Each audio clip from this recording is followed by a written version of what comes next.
controlling, so that could be. Yeah, but that's autocratic. So we're starting tonight's episode debating the merits of what type of society Star Trek is. Communist, autocratic, socialist. No, Star Trek is a socialist utopia. Because everyone is treated equally, and everyone has resources aplenty. And money but across the world, you'll get different opinions as to whether the autocracy or socialism is close to communism. So they purged everyone that didn't have those kind of thoughts and morals ages ago. That's why. Yeah, that's why everyone joins the Federation, because either they join the Federation or they disappear. So basically, the way it should begin is space, the final frontier. These are the socialist adventures of Starship Enterprise until the 2010s, where it becomes all anarchistic. I'm just saying, for what I've seen in the most recent series they've done of Star Trek the last few years, it's like they finally caught up with the 1990s comics Dark Age.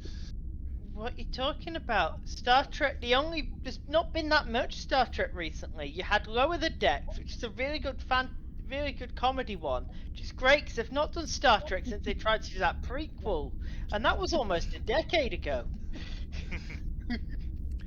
Right, so we don't count Strange New Worlds. It's not out in this country yet. Fair enough.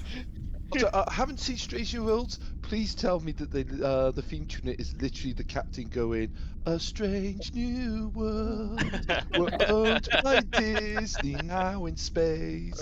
Expect the crossover with Star Wars soon. I don't know any more lyrics for this song."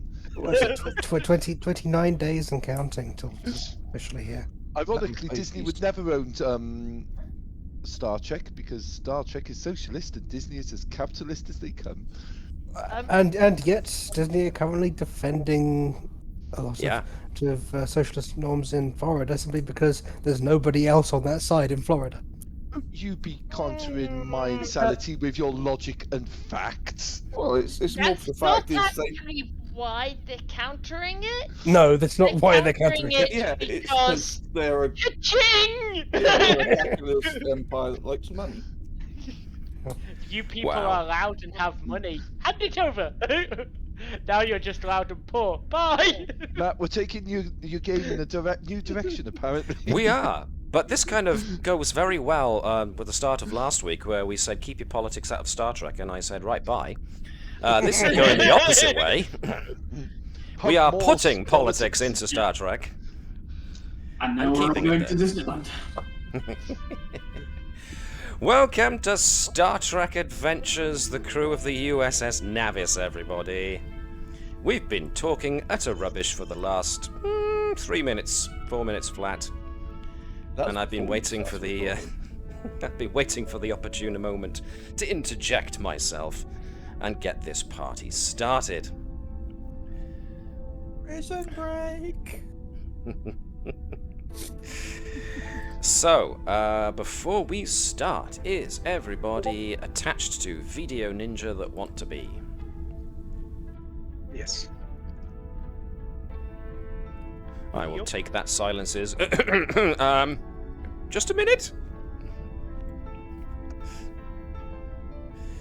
And everyone's in Foundry like we want, awesome sauce. So I'm just going to greet everyone with my happy smiling face. Hello! Anyone and everyone who's watching. Get it while stocks last. Indeedy do.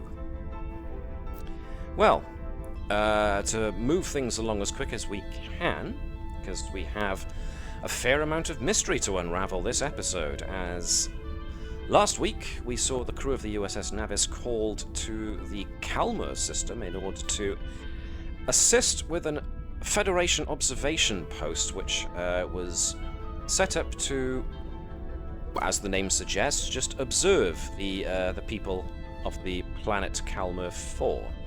These people are a pre-warp civilization, meaning they have yet to actually attain faster-than-light travel. So the deal is, anybody from the Federation who is observing them has to do so undercover. And something has gone awry.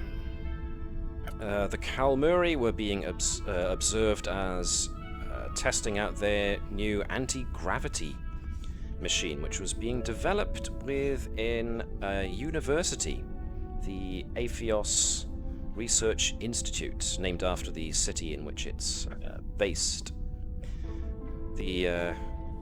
One of the science leads there had created an anti-gravity torus, which is kind of like a couple of concentric rings, if I remember the scientific term. Either way, the gravity experiment went awry, and everyone within the laboratory where the gravity experiment took place was unfortunately killed. One of which was apparently a Starfleet observer by the name of Lieutenant Ricardo Li. Li was a member of the observation team and was undercover, masquerading as one of the Kalmuri when the gravity experiment failed, and one of the members of the other Starfleet member on the observation post, a Vulcan by the name of Lieutenant I've forgotten the names, which is why I have notes. Haha! Terrine. I was right. I was going to say it, but I doubted myself. Lieutenant Terrine sent a message to Starfleet saying that she thinks that the head... I thought it was Tajine, and I thought she was an ensign. Tajine, pardon me. Ensign, quite right. Second. Ensign Tajine, thank you, John. She's still guilty. Ensign Tajine, who is a Vulcan, sent a message to Starfleet saying that she thinks she knows who's responsible. And she reckons it's the lead scientist in charge of the observation post, who goes by the name of Dr. Norsan Gur, a middle to late-aged lady who is apparently espousing a new field of anthropology called immersive anthropology, which kind of runs very much counter to the Federation's non-interference policy, otherwise known as the Prime Directive. However, Dr. Gur reckons that in order to more fully appreciate the successes of the culture that you're observing, especially when it comes to the discovery of something like faster-than-light travel or anti-gravity, you need to have someone there to actually experience that moment of revelation, of scientific triumph.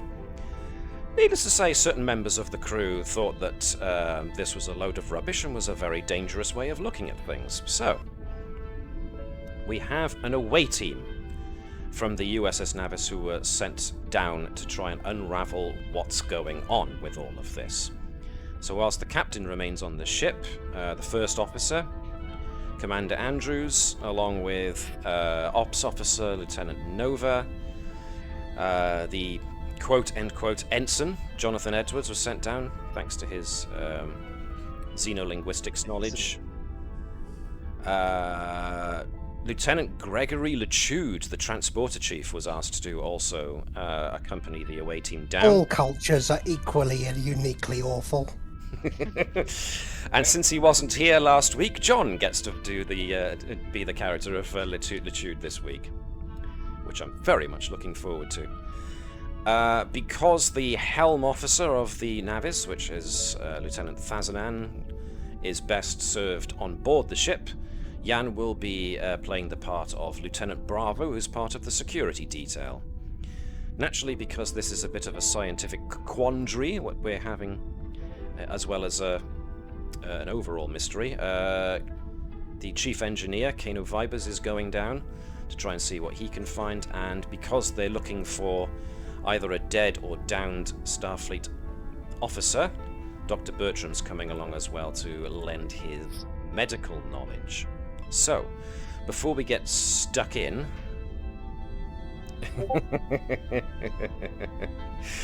Thank you, John. Was there anything anybody was unsure on before we jump into the situation you currently find yourselves in? Any piece of information I might have missed or not brought up? No? Okie dokes. Go on. The Cat People FBI were here? The Cat People FBI. Right, so that goes into our little encounter at the Research Institute, where a number of the crew all went undercover. So, contrary to what their tokens currently show, they were actually given prosthetic disguises so that they look more like the Kalmuri, who are kind of like a canine, vulpine kind of species. So they look like humanoid dogs, humanoid foxes, that kind of thing. So, yeah, the crew were given disguises. Ensign Tajine was going to accompany them because she'd already been around, and as they were asking questions at the Research Institute, after meeting the director and the she wasn't the lab assistant, she was the graduate student, Mani Naylorn, all of a sudden your interview was broken up and the authorities arrived, headed by a Kalmuri Inspector Lannox, who asked, in inverted commas, the crew to accompany her to the Aphios Bureau of Investigation so that they could answer a few questions. So that's where we're at. Now, as is part of the rules, because you only had one momentum at the end of last session, you have lost that momentum at the start of this new session. So we're going to be going in... Sorry, I just looked at the Discord. We're going to be going in with no momentum to spend. So, any questions on the summary? Does this culture feel on waterboarding? You don't know. I better find out. Have we gotten any inclination of what they're expecting from us? Like, what their assumptions are of the situation? Well, you bring up a good point, and it also makes me put this little thing in. I'm assuming that your lines of communication have remained open with Lichud back in the observation post. Lichud was left behind mostly because he was going to look into transporter logs and transporter activity. But I assumed that the crew have gone in with a full... So I can help them out from the hide, basically. Yeah. So the observation post is got hologrammatic camouflage so that the natives can't see it. It's a small outpost, but it's very sophisticated, obviously, with really good sensor suites and transporter suites. And I mentioned transporter suites is also a good point, because each member of the away team has been given subcutaneous or subdermal, whatever the correct phraseology is. I'll go with subdermal. Implanted transporter. I'm wondering whether I could establish them a fake reason for being there on behalf of a wealthy benefactor to the project or something like that. We have got the reason we're here, according to the cover, is the institute that the previous observer was from. The Pytulis Institute. Here there as their superiors and colleagues who have come over because there's been a big accident. We just want to make sure that this isn't repeated, and but with that cover, what's going on? Is that just something that you've told to them, or is this something you provided any documentation for? Because if basically need we be, did organise fake documentation. Cool. Yeah. So from what I remember, with Ensign Tajine. Ensign Tajine said that they established them that she and Lieutenant Li, when they first made contact with the Aphios Research Institute, they introduced themselves as people from the Pytulis University. So basically, they're counterparts on another continent. Paperwork was minimal at best. Because the more detail you go into, the more possibility there is of mistake. Yeah, it's a possibility I might need to intercept some comms to Pytulis or them trying to wake somebody up on the other continent. Okie dokie.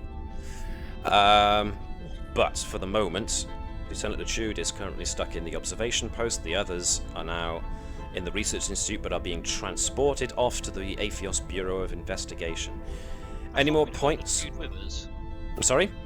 I thought we'd brought Lichud with us. Not as far as I remember. Behind. Left with Tube behind, so we had someone who could rescue us.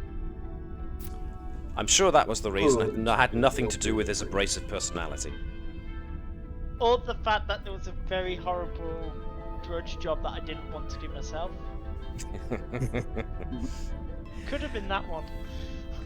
That does bring me to a nice point, though. Lieutenant Commander Vibers, Chief Vibers, the Chief Engineer, did take a surreptitious tricorder scan. That scan was mostly garbled due to radiation that was given, that's still lingering around from the gravitational disturbance that happened in the lab. According to the director of the Aphios Research Institute, they had obviously reported the accident to the police. They hadn't managed to get the doors open until the police had actually come along with... actually, no, that's not true. That's not true. The doors were able to be opened because whoever was on call at the time, the person monitoring the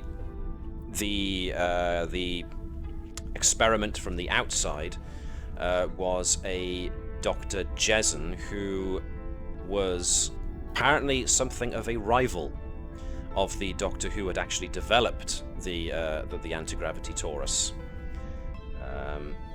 But she had to use the facilities or some such. She gave an excuse apparently to leave her post, and when she came back, the experiment had gone awry and had killed everybody inside of the lab.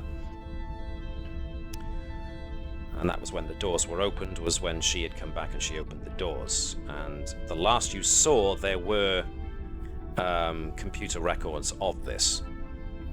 So the computer records show that the doors were opened when everyone went into the lab, and no one else. The doors did not open again until after the accident occurred. I think that's everything.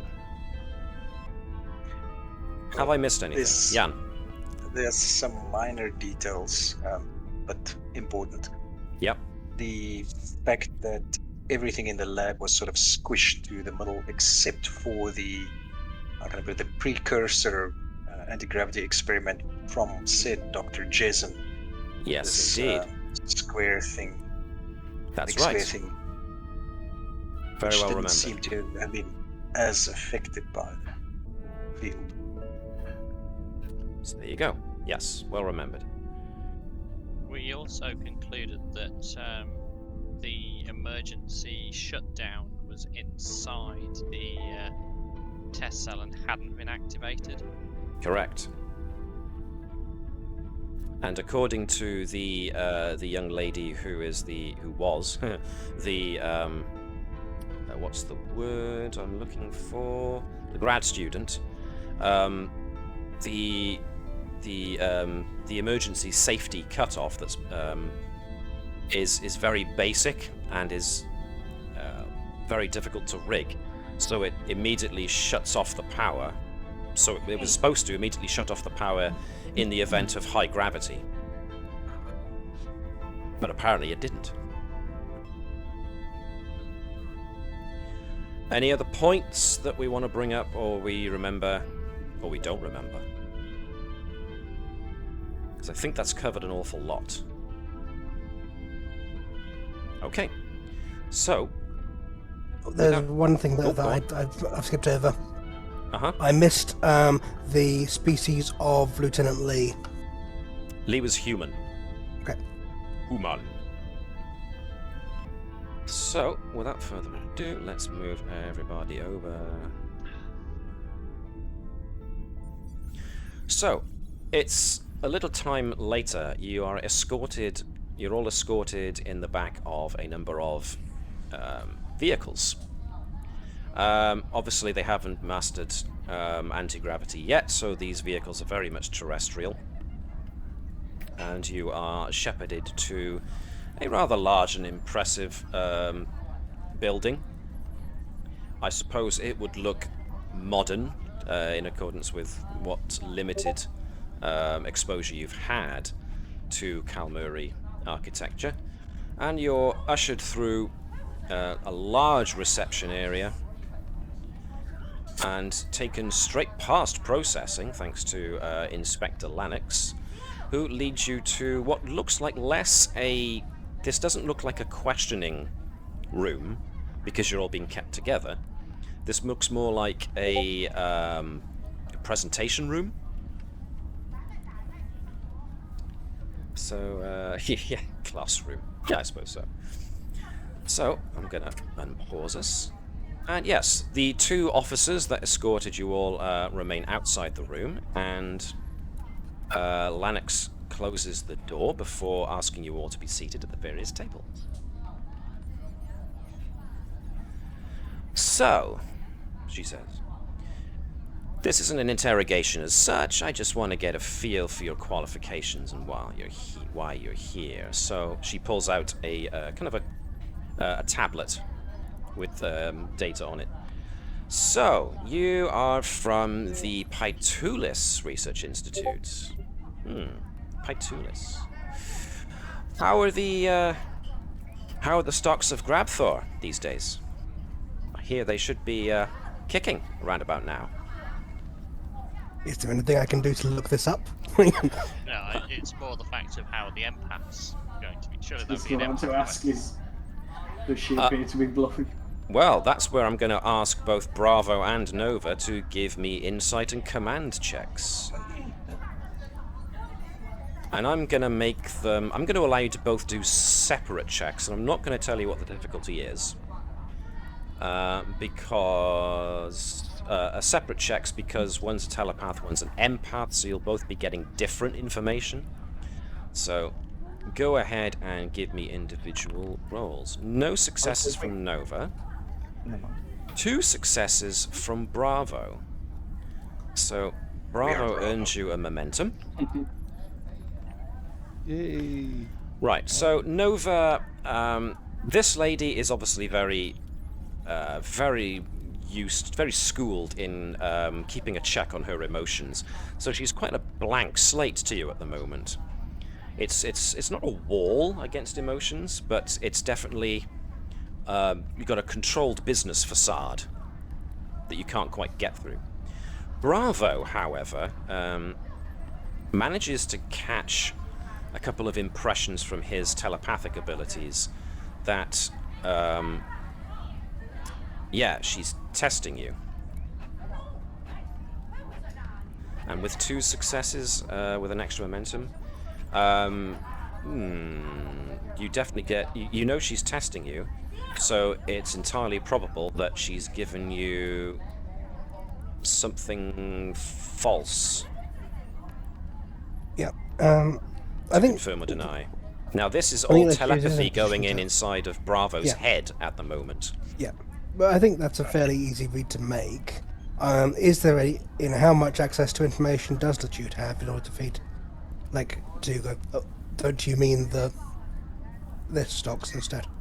Okay, so Lichud can try, but this means you're basically going to be trying to access a global information network and then sifting through that data to look for specific individuals. So for now, I'm going to ask John. So I'm going to bring Lichud's character. Actually, you should be able to access Lichud if you go to the actors directory.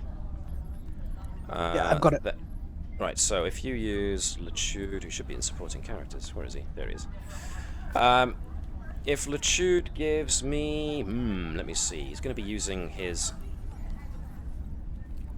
smarts for this, so... Before rolls kick off, would I be able to use the Spirit of Discovery to burn into determination to give us some some points in the momentum pool for this, because it's quite a risky one if we mess up. If people are okay with that, and if that's how that skill works, I think it is from reading it. Give me a moment then to check. I think I had to be involved in it. Just there's also a question. There's also a question of how much you can do to stall, to kind of blag and blather whilst I look this up. Jan, you were going to say something? Yeah, I think that's exactly what I want to do. So I will lead with Inspector. I'm not sure I understand your question. It doesn't seem like it's. I'm confused. Right. So in that's cool, Jan. I'll get back to you in just a sec. Just to clarify what Alex was pointing at: untapped potential. Whenever the character succeeds at a task. Oh, Spirit of Discovery. Pardon me. Spirit of Discovery. You have the drive and courage. You may spend one determination to add 3 points to the group momentum pool. All right then. That seems pretty. Seems pretty flat. Situation, extra dice wouldn't be anything to sniff at if everyone's agreed. Is that all right? Or sounds good to me. It's your choice as your character. Yes, but I'm not going to be the one blagging this, most likely.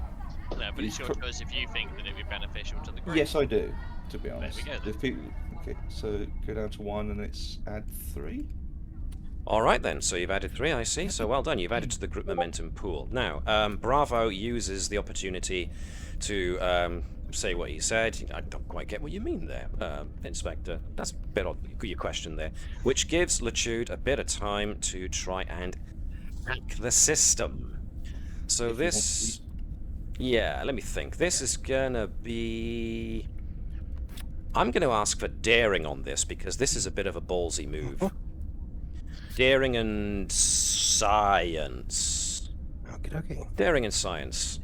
Now, you have access to more sophisticated technology than they do, but it's whether or not you want to just break in, or if you want to break in on the sly. So if you want to just plain break in, it's going to be 1 success, but if you're going to break in on the sly, I'm going to ask for 2 successes on this. And thanks to Alex, you've now been given extra momentum to the momentum pool, so you have the option. I just grab 1 out of there. Seems fine. Okay, you seem to be alright for that. So knock 1 off the momentum score. Cool, and you get to add an extra dice. 2 successes on the money. Well done. So Lichud manages to gain access to the computer system. So in the meantime, coming back to these guys, after the question is asked, the Braavo responds back with what he responded back with. And so the sorry, Davis, I interrupted you there. What was that? Yeah. Before the inspector can reply, I know he's stalling, so I'm going to banter a little bit to keep this going and give Lichud a couple more seconds. Okay. So, have you got anything you particularly want to say, or do you want to just leave it up to a roll? Oh, it's perfectly sensible. I know you're usually stuck in your papers about this sort of time. That research project of yours is definitely not worth the effort you put into it. And what did your wife say last time you were back? That was it. What's your name again? Crying internally from Come hearing on. that. I feel like awarding a momentum point just for that line alone, but I'm not gonna. Effectively, this is a banter session, backs and forwards between Vibers and Braavo. By the the inspector. Because Oh it's Christ! pretty I was much, gonna be like, it's I'm pretty much too a dumb rip-off to inquest. of some comedy stuff they've been watching or in the holodeck for sometime in the last month. So basically, by the time that Keval kind of basically recovers from puppy dog eyes, I'll have hopefully fed him the correct answer to the. Rather than Keval, it's going to be Braavo, but it's so Braavo, I understand the error. Yeah. So you're hopefully feeding him the information he wants. Okay, so I'm going to need Lichud to give me now. It's going to be a control plus science because you're looking for specific information using what you've now got. The inspector, however, is looking at you all. She's not saying anything. This is now information I could possibly use my sociology degree in. Oh, go on. Yeah, actually, that makes a degree of sense, considering what she's asking. A degree of sense.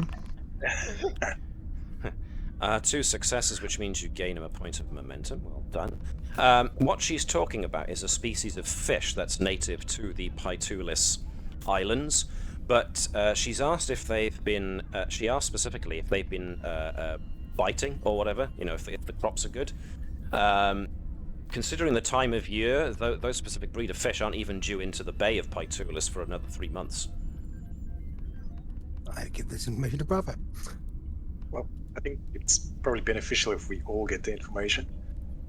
Well, I'm assuming, again, open comms. Yeah. So Lichud is going to have to verbally feed this back to everybody. So. Yes. So go on, yeah. I'll just say I'm not really familiar with the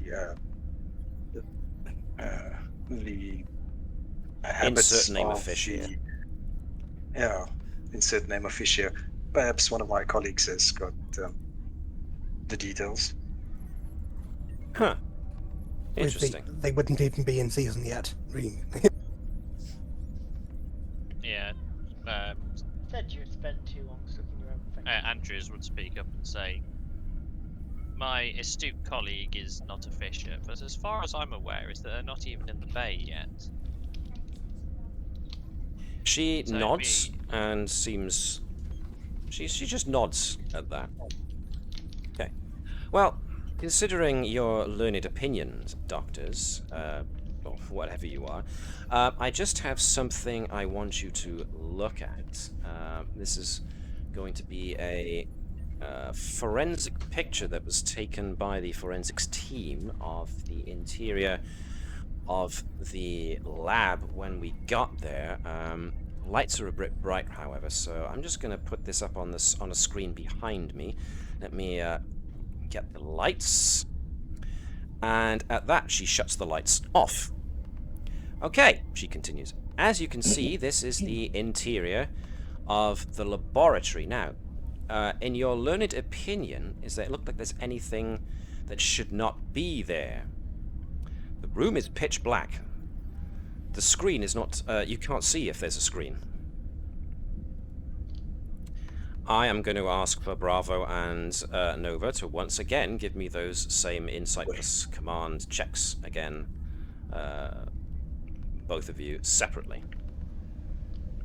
I'm assuming this is some kind of frequency we're not used to. 3 successes from Nova, so Nova gives you 1 momentum back. And 3 successes from Braavo, so the the Betazoids are on form tonight. Right. Nova, you're getting waves of suspicion, but not aggressive suspicion.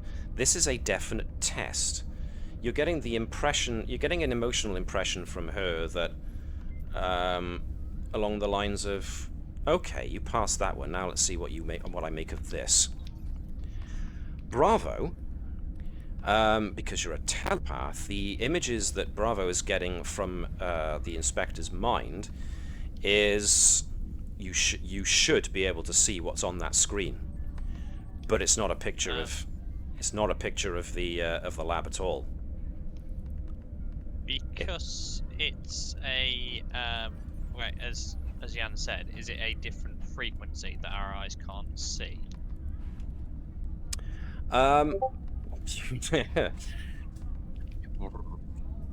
Who was it that looked things up? Edwards looked up all information they had on the Kalmuri. The Kalmuri can see in the dark. Can I attempt to use my cybernetic to see? Now, we never established whether or not Andrews' cybernetic eye replacement has the ability to actually cycle through frequencies. I think, in that regard, I'm going to go with a no on that one, because otherwise you would require the talent that is the cybernetic eye replacement. And that's the one that gives you the ability to see in different spectra. And even if it would need to, so to do that, you would need to actively get in the mechanism and start adjusting it, which would be a bit obvious. So, once again, I'll interject and say, really, Inspector, what is this? That's not even the lab. Oh, I'm sorry. How did that get there? She says. Braavo and Nova, yeah, she knew exactly what she was doing. She flicks the lights back on and goes back to the screen, which was, now that the room's lit again, you can see it was just showing a beachfront at sunrise. Okay. Well then, she looks at her tablet again. See, here's where I have a bit of an issue, in that when I looked into yourselves, or at the very least the two who are already present, namely Mr. Rakelli and Ms. Tazine here. Funny thing was, I could not find a single reference in the Pytulis Research Institute of either of you. In fact, no security footage of you whatsoever. So that's kind of strange. So, here's the other strange thing. When my forensic technicians went in and had a look around the laboratory, obviously the only bodies we could find were basically mush. So they took what samples they could from the different places that they found there were samples to take from. And most of the samples match up with what we expected, except for one small trace sample that my lab boys came back with as being inconclusive. In fact, they could damn near swear that it wasn't Kalmuri at all, but they'd need to run more tests to be sure. Is your colleague sneaking pets into the lab again? Okay. Then there was the device that we found that my tech boys analyzed. It's pretty sophisticated. Very small. A lot of complicated parts to it for something so small, but one thing they could at least determine its function was that there seemed to be transmitter-receiver type apparatus within it. But they couldn't tell me how it worked, or something so small. So I have a bit of a conundrum here, and Are they sneaking out proprietary test articles as well? Oh, flipping hell. Professor, it's a good job he's gone, otherwise the disciplinaries for this alone would get us in trouble for weeks.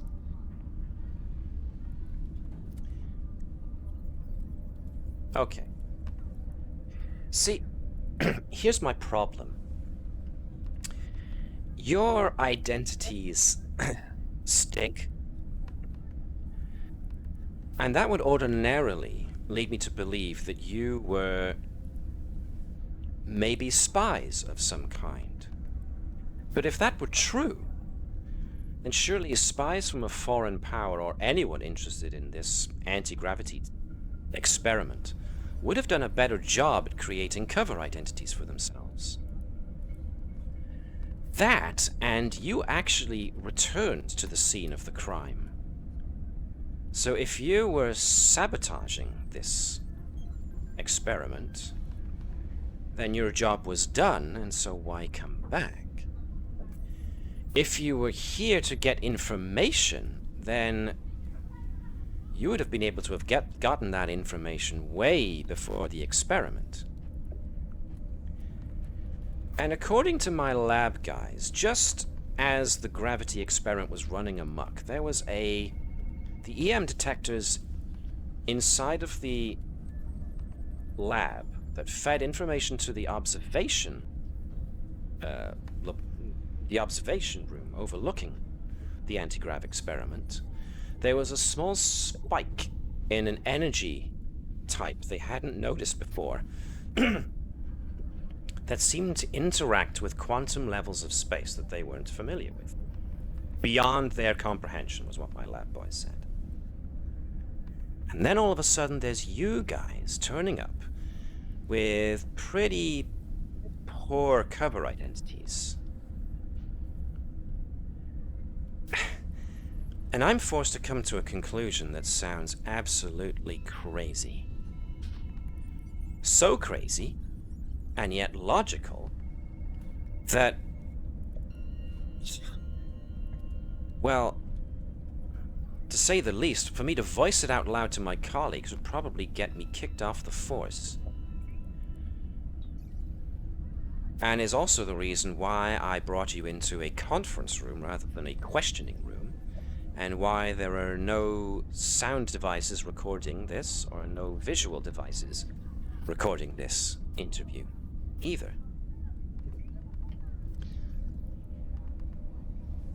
Does Vipers have any assumption for that energy discharge?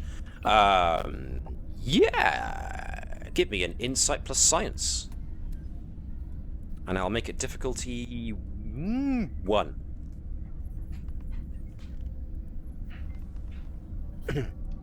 Is this something I can use a focus on? Anything to do with power systems? No, not really.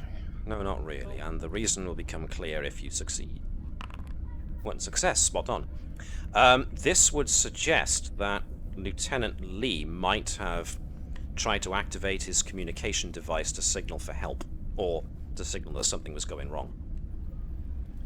Since your communication badges work on sending messages through subspace, and obviously subspace is something the Kalmuri have no concept of. I'm just going to take a quick look at my notepad under the table and just check whether I see any records. Go into a classroom and Davis immediately starts cheating on the test. I see. Inspector, our presence here is, as was stated upon arrival, is that we're here to investigate what happened to one of our own. The consequences of the unknown matter within the facility, we would like to understand ourselves. As has already been stated by one of my fellow colleagues here, is that we ourselves have been working on some of our own experimental tech, and it seems that one of our own may have potentially been using it, hence why it was identified. Although I am curious as to what your assumption would be, Inspector. Thank you for allowing me to come back to that. Because you're telling me parts of the truth, I think. But you're also obfuscating, I think. And my conclusion is that you guys aren't from around here, are you? And I'm not just talking a different continent. The weird tech, the strange DNA sample. You guys are aliens. To hear me say this out loud, I sound crazy. Yeah, can we all laugh? Can you I just finished out the best chuckle I could. Tell the authorities. Ha ha ha. I've got my head in my notepad. So here's the deal. I think you're here looking for what happened to your man. That much I think you've been truthful with me about. And at the end of the day, we're faced with a mystery. Because according to information that we have both gotten, there was a safety procedure in place that should have stopped this, but it wasn't activated.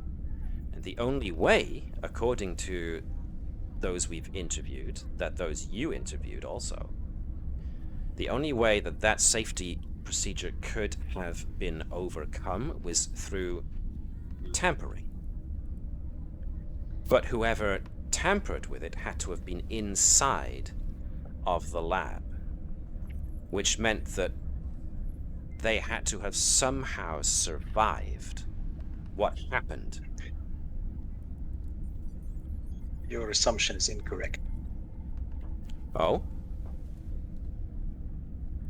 There is also the precursor anti-gravity device. Go on.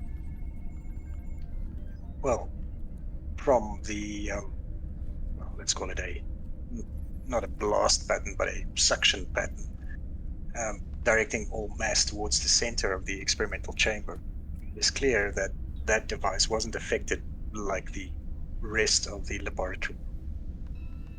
If somehow that device had been activated and caused the failsafe mechanism not to register an extreme in gravity, then the failsafe mechanism would not have activated.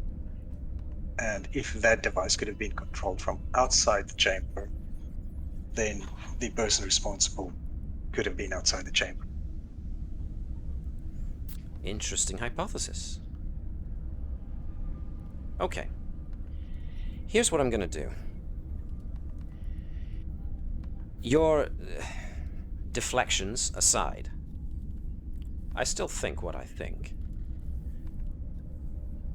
And I think you guys have got access to technology that will help in this investigation. But obviously, you being not from around here, you're not wanting to admit that. But we both want the same thing. And ultimately, what I want to do is to catch who's responsible for this. So I suggest that we work together, and you use whatever methods it is that you have at your disposal to help me get to the truth of what went on here. And I'm going to give you, she looks at her watch, 10 minutes to discuss this amongst yourselves. And hopefully, by the time I come back, we'll have a mutually agreeable answer. Hang tight. And she walks out the room. Is Lee's communicator within their proximity, or is the lab where this recovered communicator is it like across town? You don't or know. something? Because getting a transporter lock on people is often done by finding the communicator, so I imagine it's one of the easier things to find. Okay, so Lichud can do. Oh, so you actually did put that in the chat window, and I didn't see it. So sorry about that. Yeah, presumed damaged communicator. To a theory. Yeah, so Lichud can give me an. Let's go with insight plus science to try and scan for a communicator. But because he is the transporter specialist, I'll allow a focus on that. So I think you meant to get us out. No, you're looking for the other one, aren't you?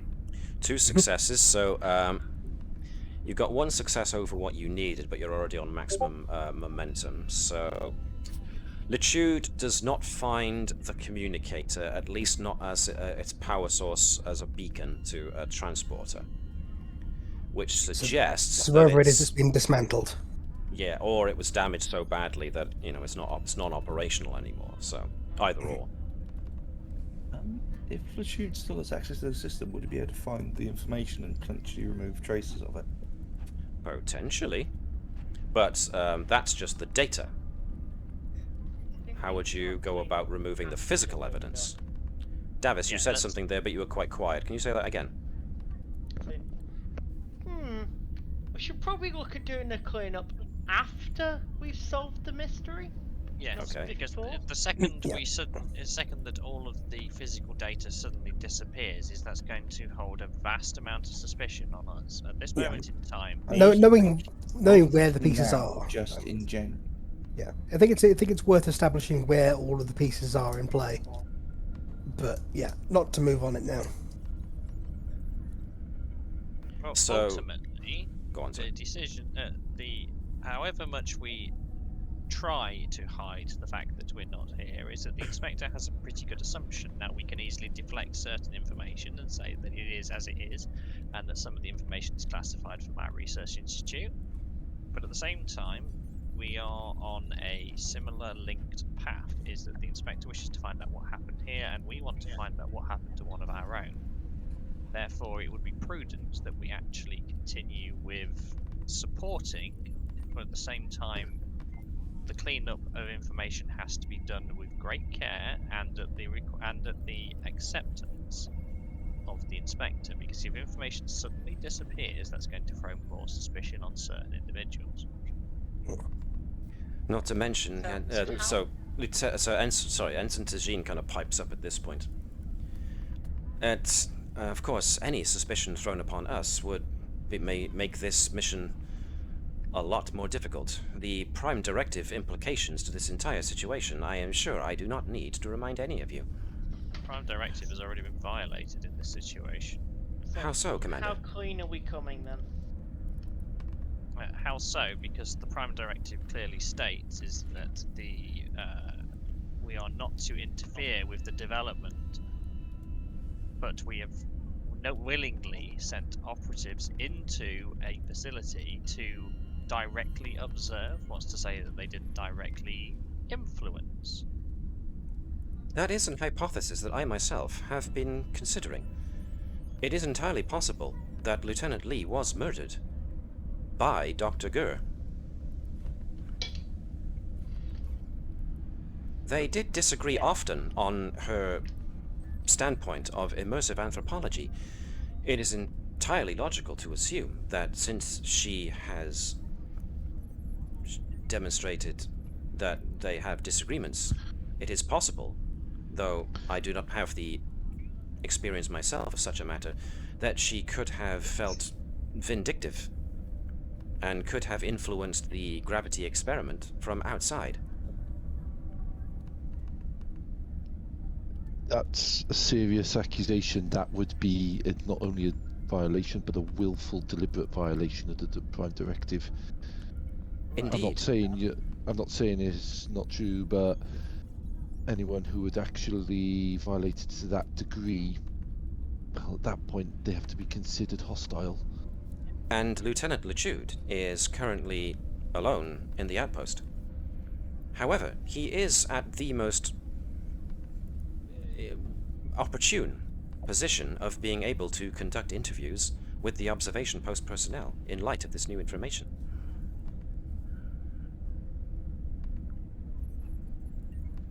Commander?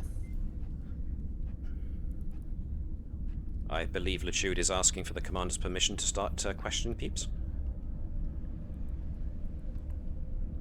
Granted, if we can eliminate... Everyone is a suspect in this situation. We need to understand everyone's motives, everyone's opportunity, and objectives of individuals to understand whether they could or did have any influence within what happened. Okay. I'm going to, in that case, quickly switch us over to the observation post. Hopefully, you'll still all be able to see everything that's there because, A, your tokens are still there. So, I'm just going to blank out your individual characters just to leave Lichud there for now. Hopefully, he'll be coming back. Hopefully. Let me just pile you all in a corner and blank you out so that you're not immediately visible. Just checking, is the background This is how missing they for got everyone rid of else, the or is it just me? I think that's just you. Just you. Okay, I'm going to reload in that case. The moss has taken I that can't hold. I can't see now. I Right, think so some characters have been stuffed in the cupboard. I am going to give Lichud permission. You should all have permission over Lichud. Yeah, I've got him, but the room is now I've black. got the He has no He vision. doesn't have vision. He doesn't have a great deal of vision. The room is quite dim. Alright, so let me check that There we go. with... There we are. It's alright, I just updated it. He's got vision. Now I need to check just to make absolutely sure because I could have sworn... Yes, it was just slow to catch up. Which is... They updated a lot recently, and I even updated my account, so... Anyway, that's a problem for me, not for you. So, back at the observation post, Lichud, listening into everything that he's been listening into thus far, can now... yes, conduct interviews. So, as much as John is in charge of Lichud, everybody still has has input. Indeed, this is an observation post situation where we are all, I guess, in control of these interviews. So, well, obviously, suspicion, has now been thrown in Dr. Gur's direction, which would be this lady here with the pink hair, who's still calmly going about things. So, what would you like to do? I think possibly the key to this might be establishing who has what contact with which Kalmuri. And if the ensign and the lieutenant were meant to be the only two kind of currently disguised and out there in this observation of the device, we need to just confirm that was the case. And then see if we can find any connections between the other people at the outpost and any of the other people involved. So that's a lot in one go. Yeah, so I think the first thing is just establish those two were the only two who have been to that facility. Okay. Does that sound right to everybody else? That's the first question. No refinement, no objection. Okay. So, yeah, Lichud, as delicately as Lichud ever does, asks for a talk with Dr. Gur. So I won't release you from the buffer. At which point, of course, most of the crew who are still in the away team who were in the interview room are now crossing their fingers, hoping he doesn't say something to to provoke. But the question, were Lieutenant Li and Ensign Tajin the only ones who had access to the Aphios Research Institute? Why, yes, of course. That's why they were here. Starfleet sent people to who were trained and all that. But yes, Li insisted. Something about, if we're going to interfere, we're going to do it right. Or, no, that sounds wrong. What he meant to say, I'm sure, was, if we're going to do this, we're going to do it to make sure we don't interfere.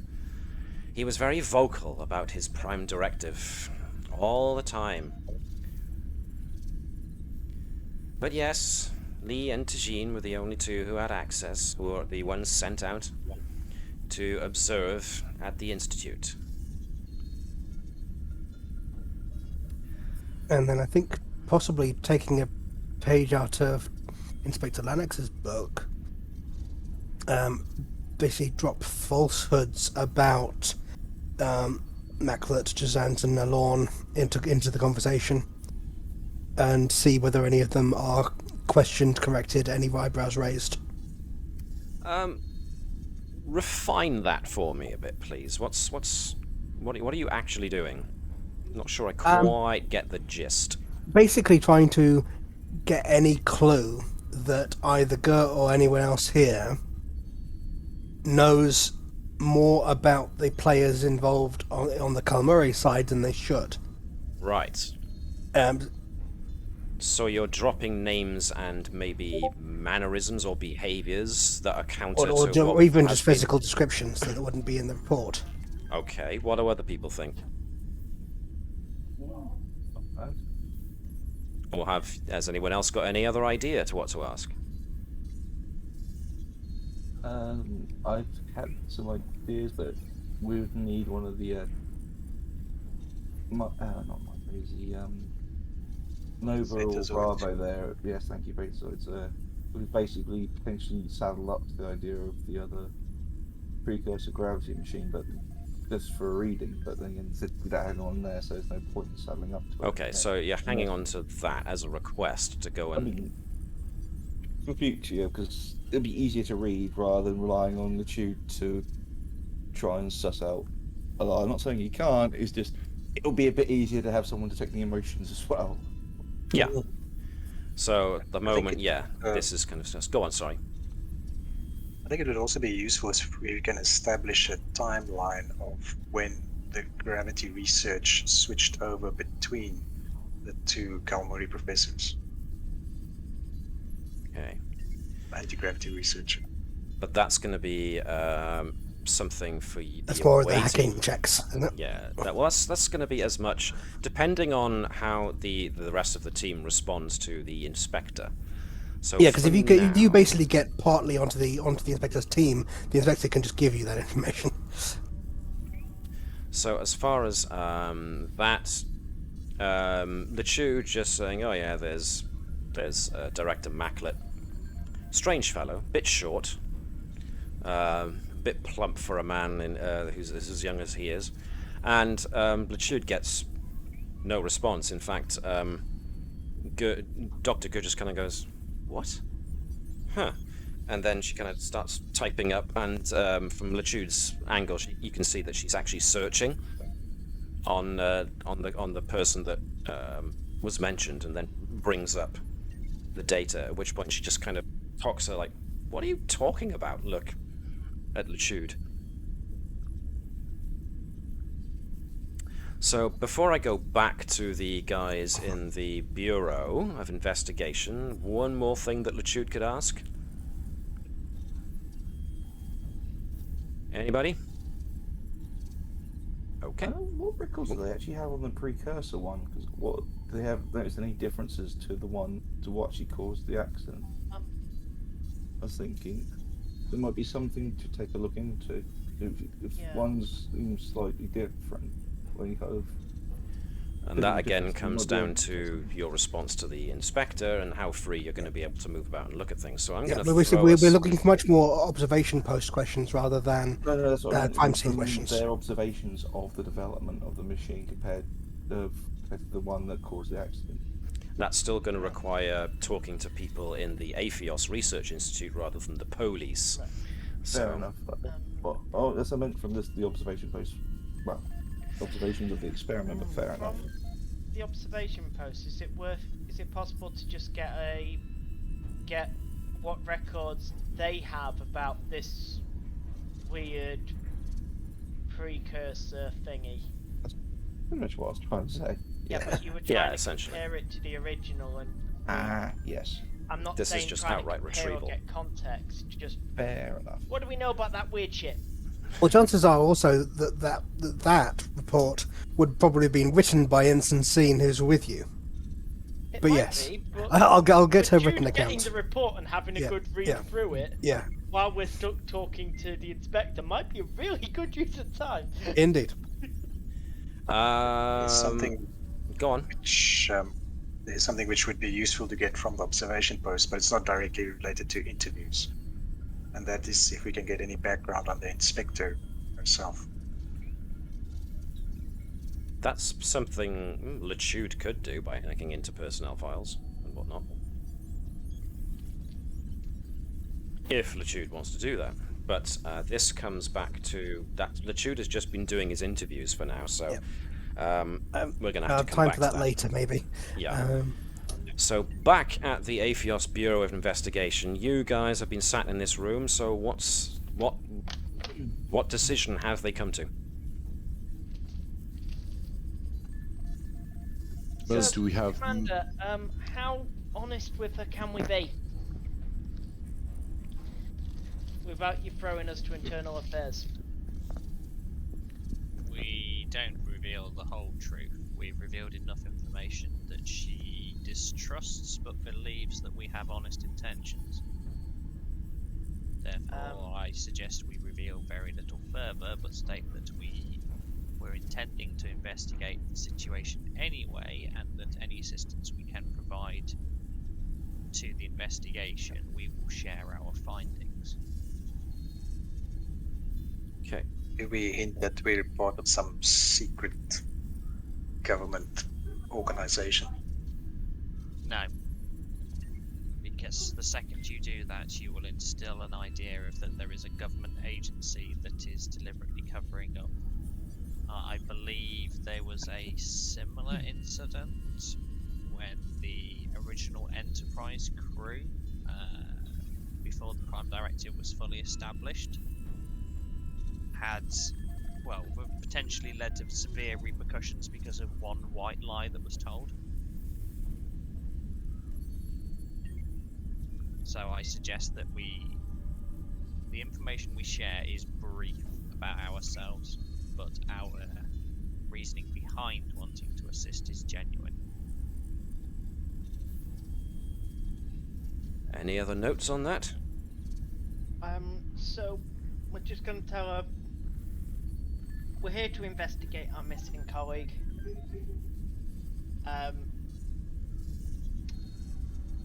They were here to observe. As we stated, they were just here to observe. They were not supposed to interfere.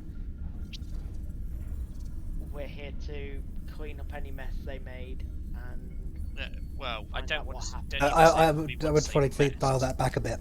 I would even say we are under the assumption for now that they were purely observing. Basically played like the complete disbelief that Lee might have even slightly done more than he intended.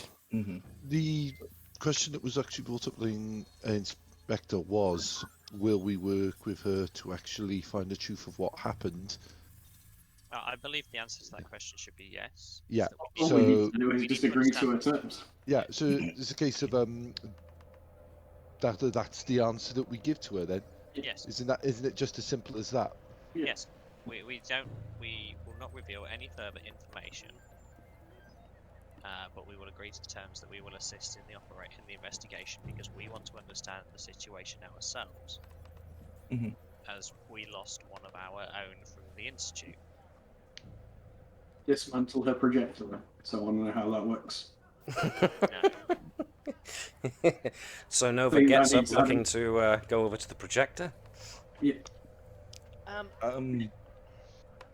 Nova, that's help. not even that hard. It's just tuned at a different frequency to what you're used to. Need to know how to do it. And where on the band it is. Yep. It was less. Go on, sorry. I've just an additional thing to throw into the mix.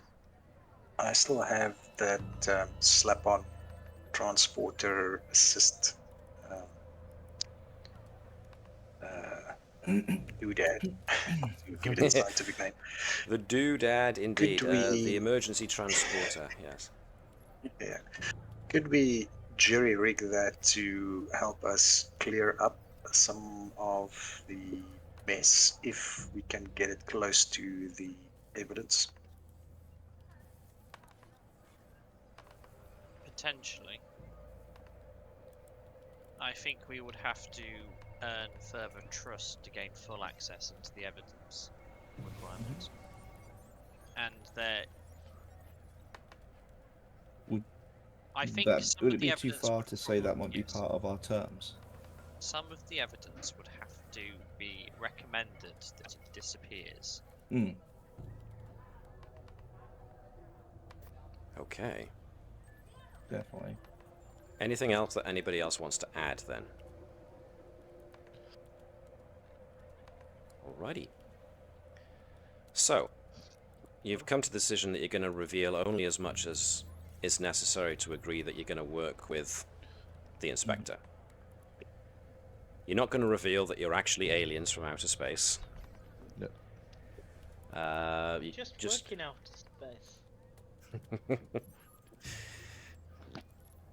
Okie dokie. So the Inspector comes back in. She looks expectant, and you give her the talk that you just gave me. At which point she kind of just nods and takes it in. For the empath and the telepath, there's a hint of you've not really denied her suspicion, but you've not confirmed it either. So there's a level of reticent acceptance. Both Braavo and Nova very much get the distinct feeling that this woman, the inspector, is very much driven by a drive for the truth. And if and when Lichud accesses information on the inspector, which I won't ask for a check for, since you've already gained access to the network once, and you're at maximum momentum anyway. So there will be news reports that you'll be able to easily access about Inspector Lanix that suggests that she is a straight and honest cop. She's got a history of solving difficult cases, and is honest and true as they come. So, with that, she kind of leans back on the desk she's standing next to, or the shelf that she's standing next to, and goes, "Okay then. So, how is this going to work? Because at the moment, we have people we need to interview. And I'm assuming you want to look at the lab."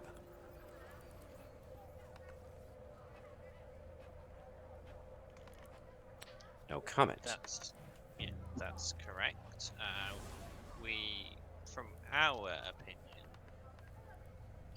we need to understand who has potential motive.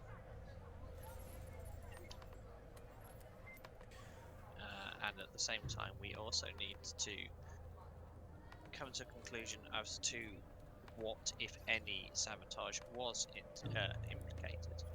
Because if no sabotage was done, then it follows as an industrial accident, and then we need to understand why the failsafes failed. Our suspicion is that that's probably not the case, but obviously we lack proof at present. I can second that. If we go and get our separate evidence, and we meet back here to compare notes, would that be sufficient? No, and we don't I'm ask tagging about along. Your methods and you don't ask about ours? Technically, this is my case.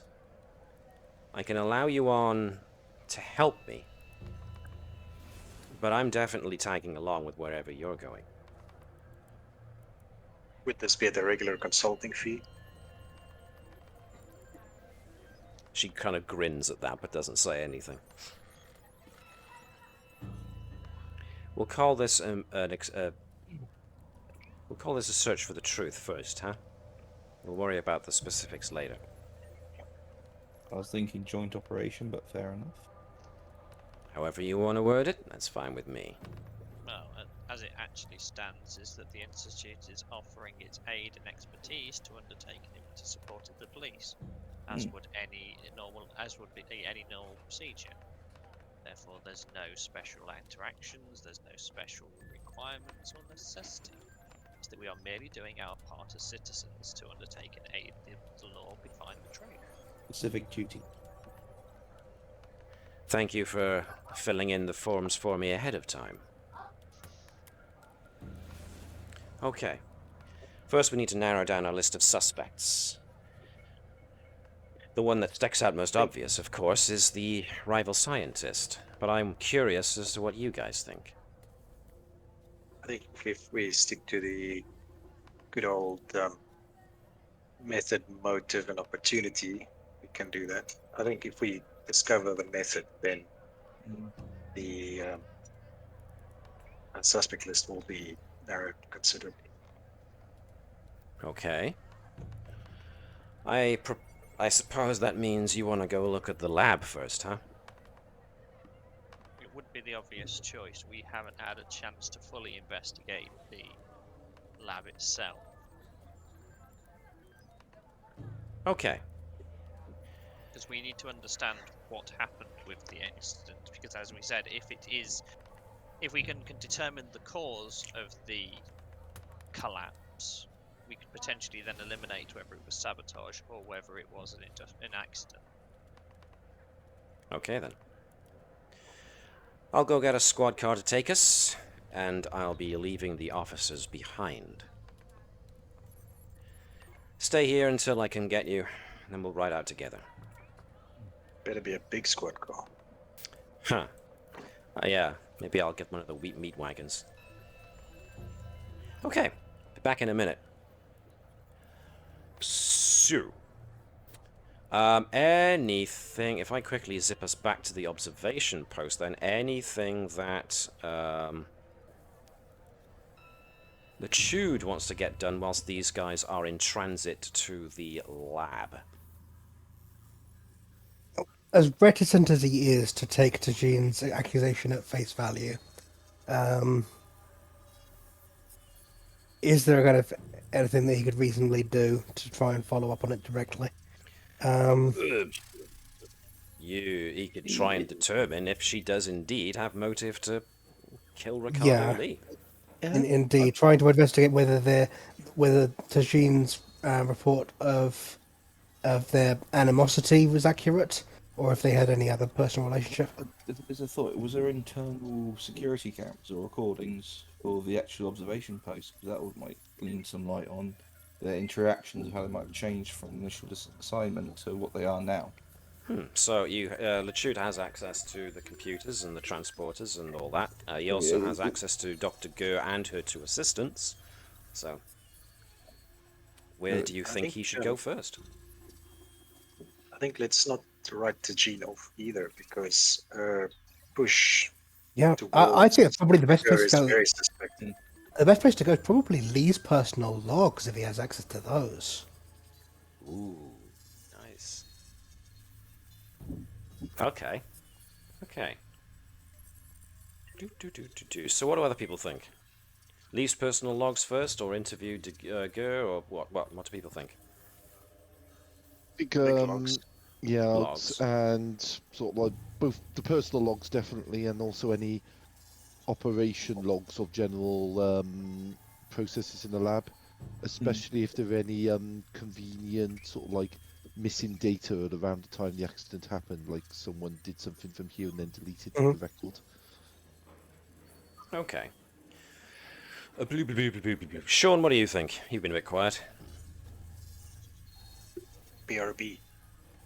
That's where BRB was for Webby, so... My bad.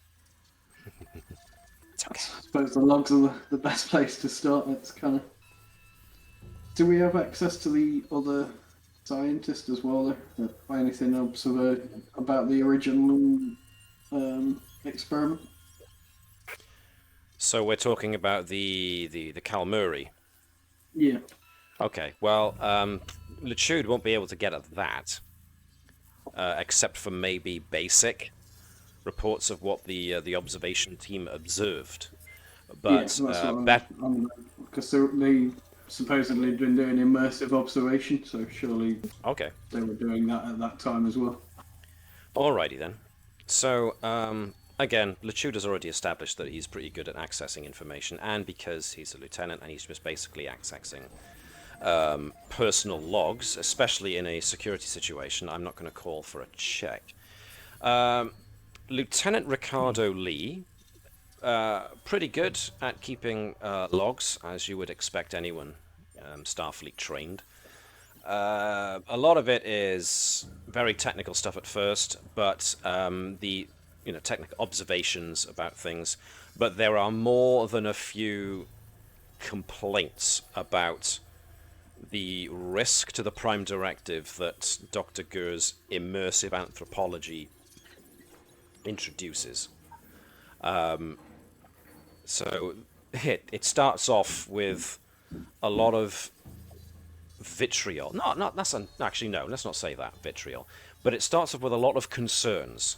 And Li is clever enough to just list them in bullet points as to all the possible things that could go wrong with an undercover team out in the field, especially on something as important as an anti-gravity experiment.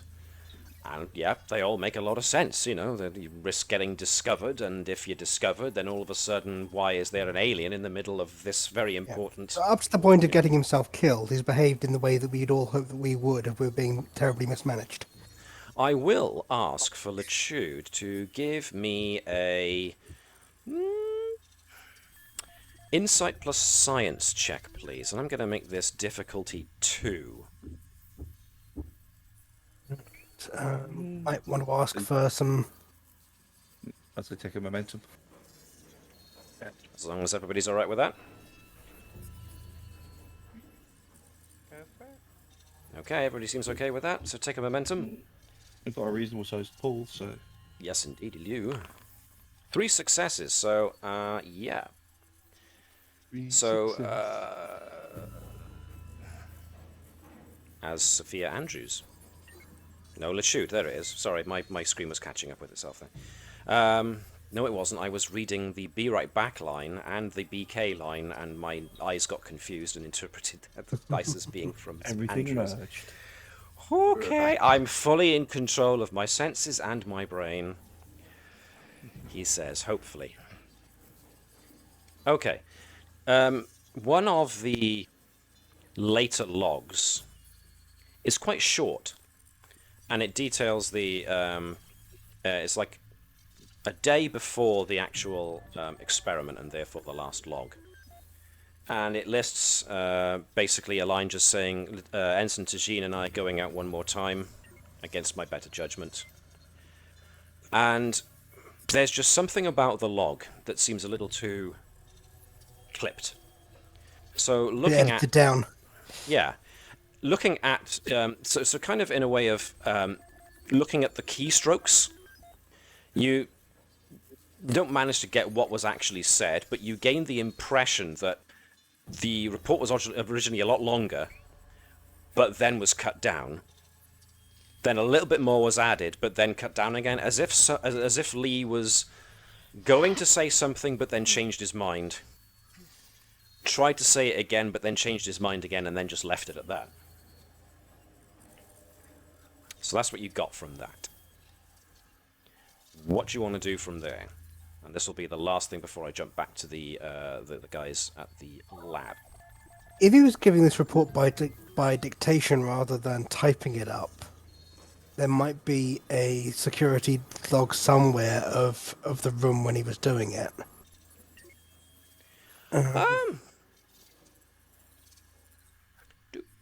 That's not unreasonable. So accessing...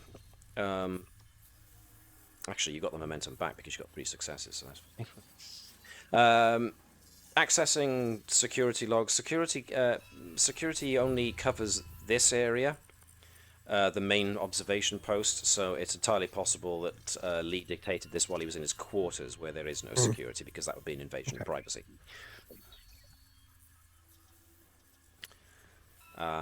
So yeah. Anyone got any ideas? I think. I was thinking, is it first. Gareth, go first, then we'll have Jan. So Gareth. Okay.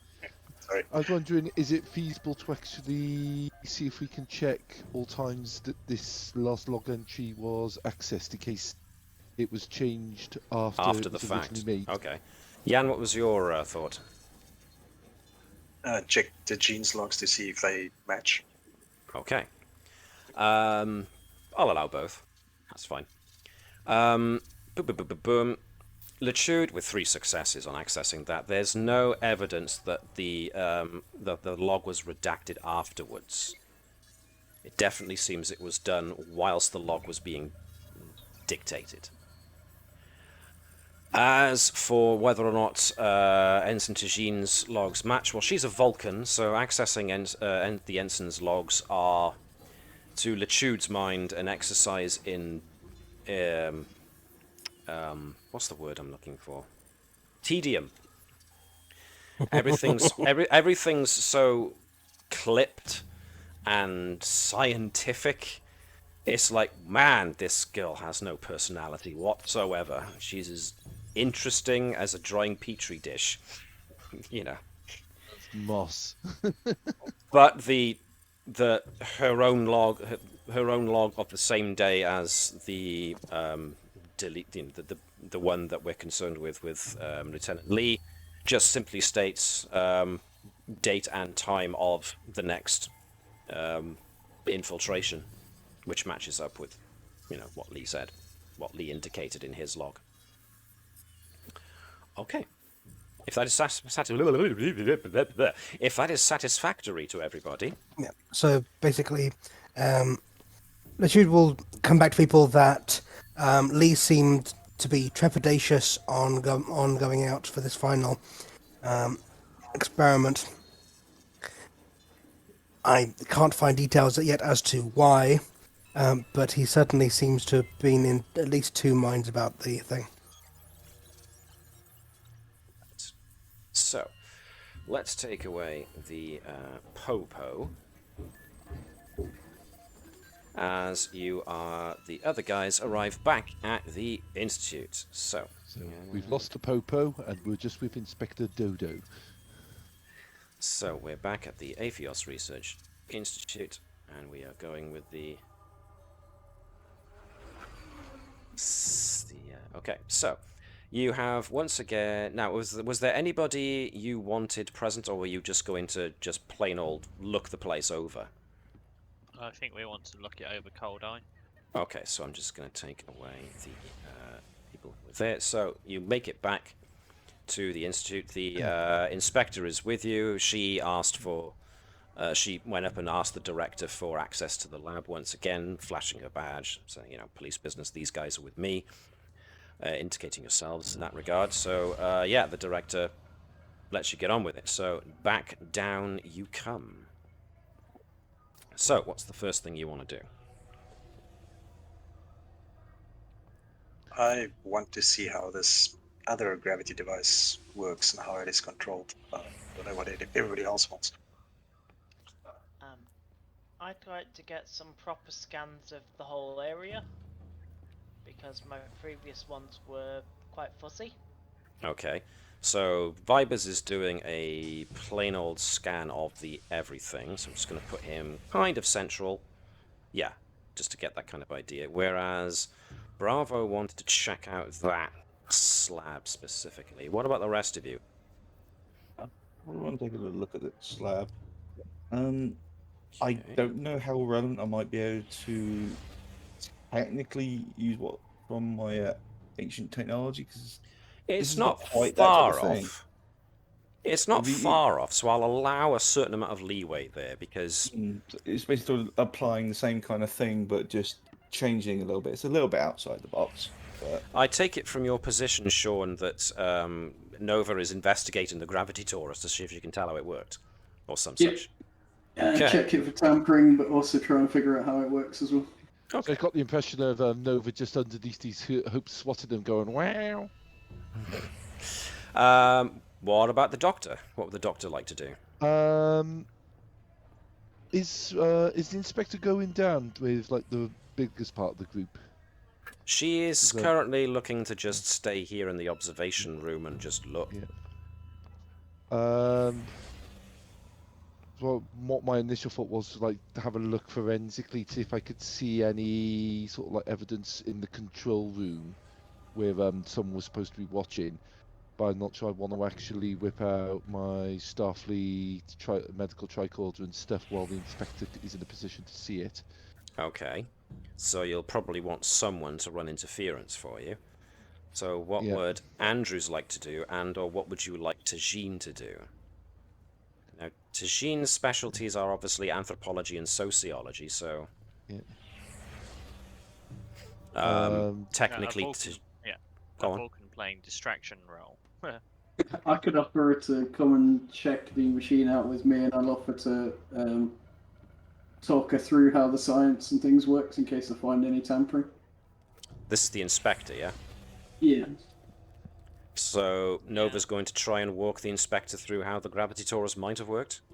Yep, and if she finds any signs of tampering... Yeah, and then I'll probably review the security logs. Okay. What? Tajin will just plain old help, I suppose. Okay, no problem. Ooh, I've got visitors. Teeny tiny visitors. All right, so first out of the gate was Jan wanting to look at the gravity plate. So we'll get to Braavo and Edwards. First things first, then. Okie spooky. So, looking it over. Braavo. Let me think. Be right back, says Navis. Okay, no problem. Sound of my door slamming shut very heavily. Scared the wits out of me. If you see any more white hairs, that's... Yes. Oh. Anyway, sorry. Right, yes, focus. You notice that, yes, it's a very large and complicated looking big slab of machinery that is standing upright. But this close, you can confirm definitely that the thing was not bolted down in any way that was anywhere close to how the other things that were bolted down in the room were able to withstand the pull of the gravity that went on. So this thing is definitely an anachronism.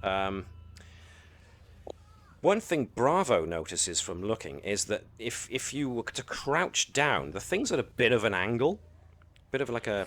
So it's not 90 degrees to the floor.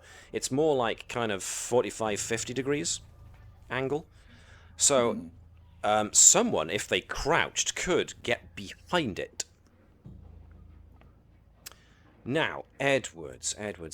Looking at it with an eye to how it might work. Let me think. This is going to be Insight plus... Yeah, you've selected Insight and Engineering with a look at ancient technologies, which does kind of suit, because as far as ancient technology goes, it is kind of an early stab at something. So I'll go with that. So give me... that check. Will make it a difficulty 1. So you need 1 success for this.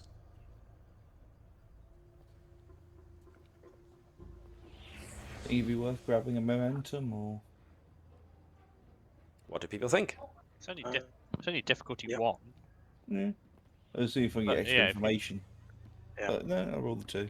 Well, hang on, I haven't seen that. Have you actually rolled just now? No, I haven't rolled anything. Okay, cool. Just what you said there confused me. No, I'll make the roll. Sorry. Righty-ho. I'll just go for it. So 1 success. Okay. So looking it over and having a surreptitious scan of it with your tricorder, yeah, it's... I hesitate to use the word primitive because it's not. And yet, compared to the technology that you guys are used to dealing with on a daily basis, it is. So, Edwards gives it a look over, and this is definitely something that was onto the right idea as far as creating a gravitational field. In fact, with that 1 success, what you notice is that this plate is specifically designed to create null gravity, as in a pocket of 0 gravity, if it works. So while examining it, entertaining the idea if someone could crouch behind it, would we be able to adjust the tricorder to pick up any DNA strands? Only that might have been left on there, because you wouldn't get past that kind of gap without at least touching it. Okay. Yeah. I will come back to that. Hold on to that, and if I forget, if I don't come back to you, or I do the rounds and I don't answer that question, then give me a nudge, because memory of a goldfish. The Sometimes. doctor isn't in here with us, is he? He'd probably The be doctor better is at busy it. doing a forensic examination of the observation room. Now, first things first. Next If you was... do pick up... Go on, sorry. No, I was just thinking if he does pick up any DNA strands on there, I can always match it from anything I do in my forensics up here. In fact, he might need a medical tricorder to get that information. He's Yes. already Detail. carrying one, so yeah. That's a good point. Edwards might need a medical tricorder, yeah. We'll get to that. Next up was Vibers. Davis, are you back? I'm going to take that as a no. So next up was pretty much Nova moved next. So Nova is going to have a poke around to have a look at how the gravity torus might have worked. So this is going to be insight plus science for Nova, please. And let me see. Tinkering, technology, experimentation, inner workings. They all work as foci, so I'll allow you to put a focus into this. This will be difficulty 1 as well, so you only need 1 success for this because of your advanced knowledge. The inspector is looking at you curiously as you're kind of scampering about the stuff, going, that's interesting. Look at this. As you're ripping stuff open. Since I'm also trying to distract her, I'm going to go all out, so I want to activate my Starcross and spend a determination on how does this work. Okay. Awesome.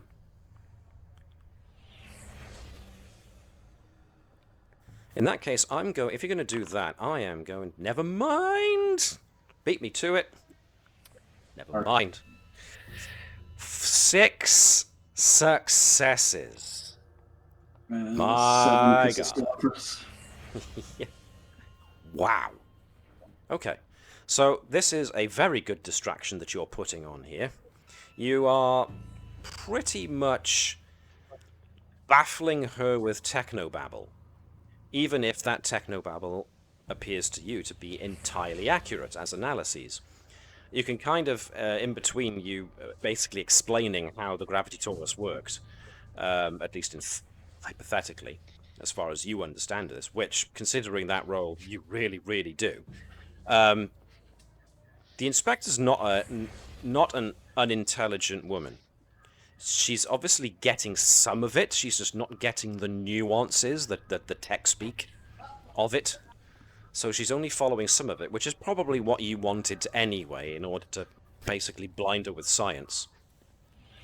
Yeah.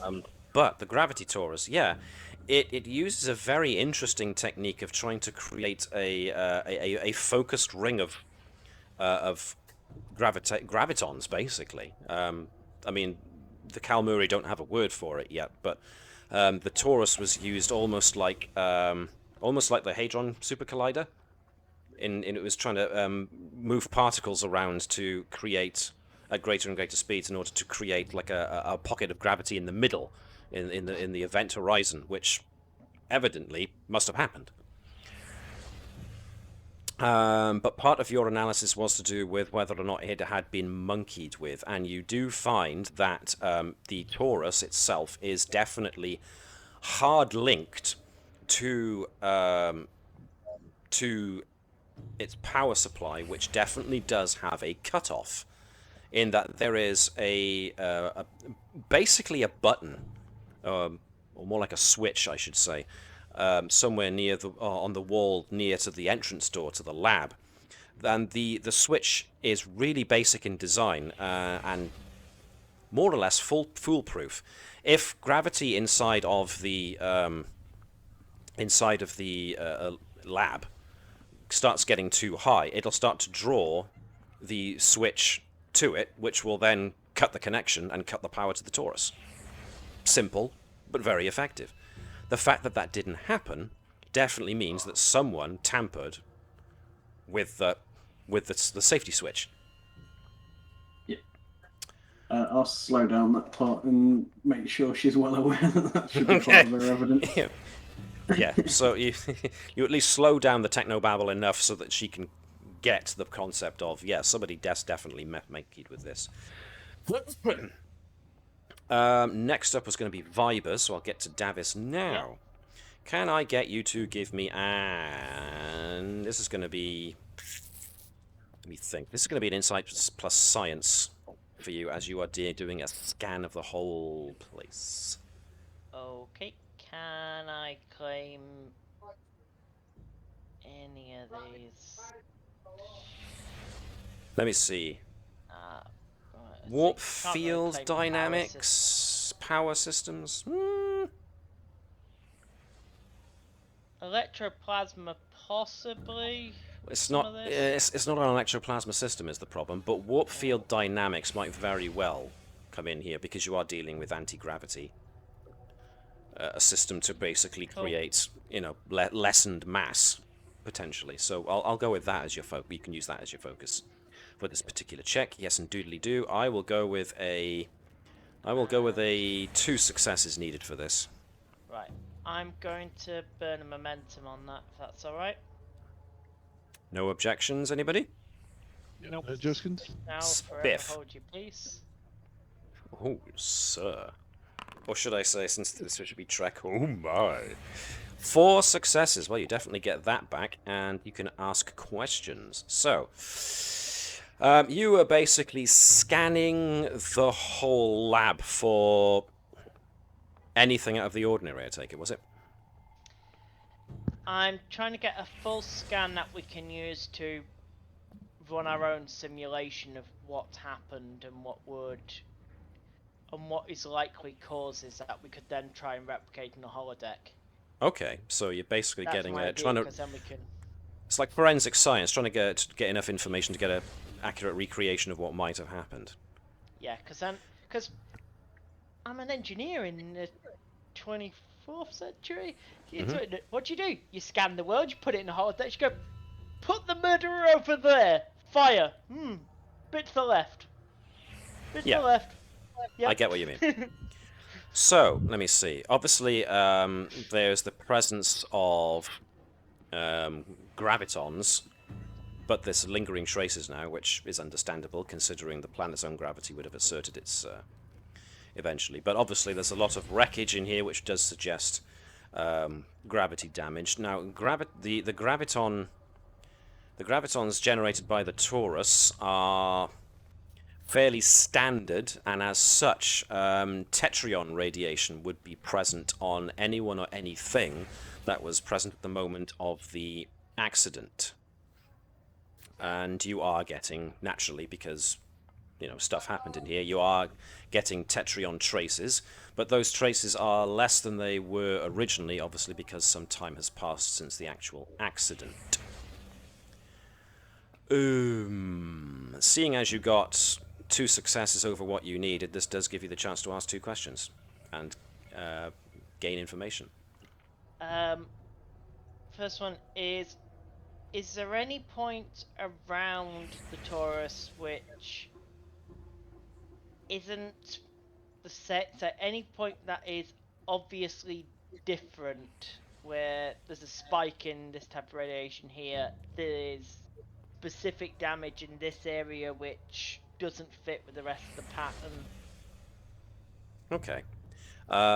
What does everybody else think? Good question. Elaborate on question. Everybody on board with that question? I think if we had to refine it, or maybe we'll just phrase it slightly differently, it's just, was the gravitation field sort of homogeneous around the Taurus, or were there fluctuations? I would doubt that either of those is going to give us an answer, because I don't think they fit the pattern of what's going on. I'm mostly trying to see whether the plate is where the plate was impacting what happened, or whether that's a red herring from the radiation and the evidence around. So you were asking about the tetryon radiation and whether there were any patterns to the radiation that would suggest something that's out of place. Yes. With what you would expect. Whether it's out of place, or this is obviously where the cause of a problem came from, because, oh look, it looks like a bullet flew across here and then exploded over there type pattern. But in the shape of a question, which you get for the gather information thing, it's, I'm scanning for, are there any aberrations or abnormalities in the radiation pattern? And I can answer, yes, there is.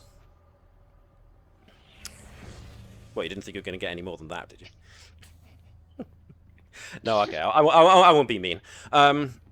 Yes, there's definitely an abnormal trace, and it's... I'm going to use the miracle of being able to draw on my own thing here. So, tetryon radiation is present throughout the whole place. Obviously, it's more concentrated in the middle, as it would be, because it went from the middle and went out. So there was stronger tetryon radiation in the middle than there was outside. and it radiates outwards from there. But because the lab is built in such a way, it hasn't escaped the lab. So you've got nominal readings that spread out, but then you've got this weird trace of additional tetrions that do this.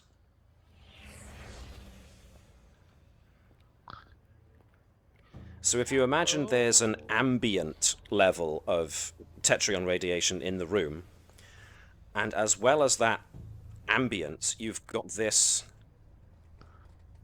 kind of, not trail exactly, but it's also like like a wake. Right. Any footprints in that wake, for any Is chance? that your second question for your gather information? It would certainly seem to be a reasonable one. No. Follow the line of questioning. Also, I think maybe which direction does the wave go in? I think we can assume it goes outwards. Jan? I was thinking of, would that leave a different trace on a person? But then again, the person who operated it was probably behind the slab, so never mind. It's reasonable subject. Shaun, Gareth, Webby, you guys haven't said much lately. What do you guys think? As far as what question to ask next. Nothing? Nothing at all? Okay. Nothing at all. If we're Nothing sure. at all. No, I probably agree with Davis's line of questioning. So, Yeah. Any the question was... footprints or trace? Sorry. Can I I will- see Go on. and identify the footprints and trace, or any traces that can help identify a cause of said wake? Yes, you can. And that basically comes down to the answer being, if after the gravity basically made the machine stop working, somebody who was in the room then started walking through the tetrion radiation, that what you're looking at is probably tracing somebody's path, which means that anybody who was in here at the time is probably got traces of tetrion radiation on them. I'm gonna take that away for now. Okay. Now then, with that in mind, the next one up was going to be Dr. Bertram. So we'll come back to you in a bit, Davis, because you've had your turn, you've had your Sherlock moment. Let's get to Bertram. Bertram, you were going to scan for what, DNA? See who's been around in the area. Yeah, if we know at the time of the incident, there would have been one person in here who left at an inconvenient moment. First priority, sort of like try and actually see if I can find sort of like where they were, if they left, or if they didn't leave and lied, or if they did anything, if there's any activity we could find unusual, or alternatively, if someone else came in around that time and did something or other. Now, this is going to be pretty complicated because basically you're scanning for what living creatures give off cells, dead cells, flake off of them, and you're trying to see if you can detect how many of different people, and what's the decay rate in order to try and establish a timeline. That's pretty complicated. So I'm going to ask you to give me a... this is going to be insight plus medicine. I'm going to allow you your biology and genetics foci.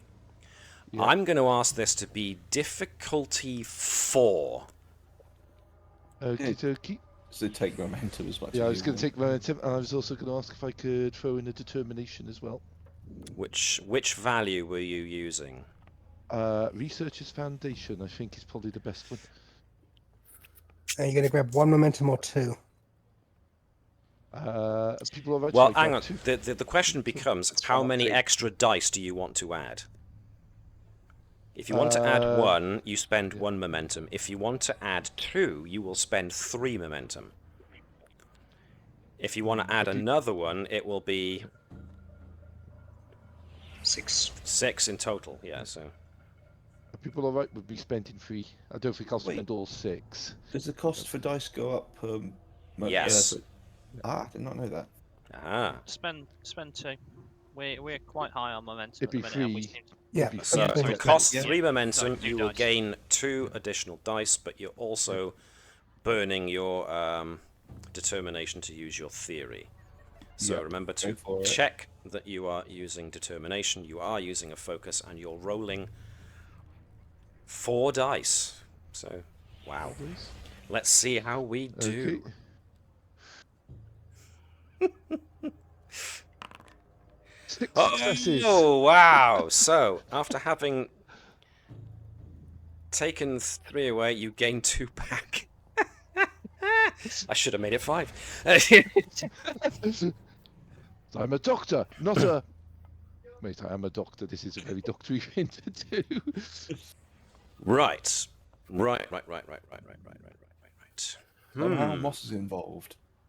Right, so all you're doing is looking at the presence of certain DNA traces.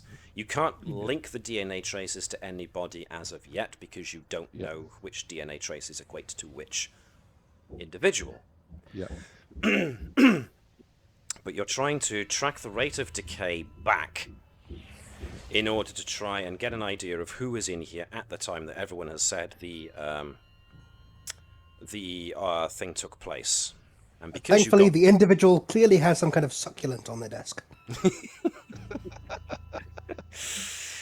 So, working very hard and, well, basically utilizing Bertram's big brain, trademark, you do find that there is a DNA trace that has the right decay rate that suggests the person who was present in the observation lounge, or there's the observation room, pardon, at the time of the experiment. And the quantity of DNA for that specific time frame of the before, during, and after accident, with 6 successes, suggests to you that the person in the observation room, let me think,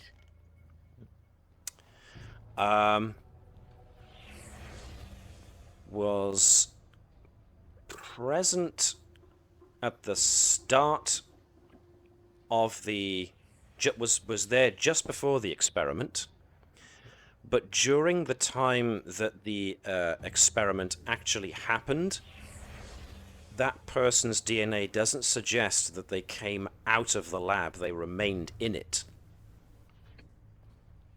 Which is odd, because apparently someone was supposed to be in here monitoring the situation. Okay. Seems like someone was. So just got right. The trace I've got was in at the start and did not leave during the experiment. Correct. Right, which contradicts the... and because you have that many successes, I'm going to add that you do find trace evidence of that same DNA after the experiment was destroyed and finally turned off. Right. And that's where it gets really interesting, because the DNA you find, the DNA you're concentrating on, at the time, again, rate of decay, at the time it exits the lab, there's a second DNA trace that is leaving with it. So the trace that you're finding is Jazant, presumably, who didn't leave like she said she did. Yeah. And then the second trace that Navis has found, the person who's going to be covered in tetrion particles, is going to basically escorted them out of the room after the experiment concluded. They appear to leave together. That second trace, it only is present as it leaves, as the first one leaves the room. It doesn't seem If that it you was there. burn a momentum point, I will Yeah. allow you to ask a very pertinent question. Everyone all right with me burning that? Yeah. Okay. All I heard from Max was a, I'll take that as a yes. Burn it. Right. I'm going to lead this question because Is I'm it going to allow you the to... species of each of the two individuals would be the simplest thing to ask? Yes. Burning that point of momentum, Yeah. I allow you to ask a question, which is, what is the DNA of the second individual? Yeah. Human. Ooh. Dun dun dun. Okie dokie. I'm gonna need to find Right. a way to. So, oh, actually, yes. Andrews is in there. As Andrews in there, and the Expector is currently being, I believe, flummoxed by Nova's technobabble. I want to take the opportunity to actually show this, sort of like give that bit to Andrews. Okay. There is... While you're doing that and apprising Andrews of what you've learned, I'm going to jump swiftly back to Alex because you had something you wanted to ask or do. Yes, it was a scan for potential DNA, but then I could point out it would be so I need potentially a medical tricord. So what if I scanned the surrounding area to make make note of basically the chemical composition of the metal, the device, and everything? I look for something that's foreign to that. Basically, look for something that's the absence of what is already there. Okay, I will allow you to give me an reason plus science check. I am going to let Braavo aid you in this because you're both looking over this. So yeah, both of you, insight plus science, Braavo can aid. I'm going to make this difficulty 3.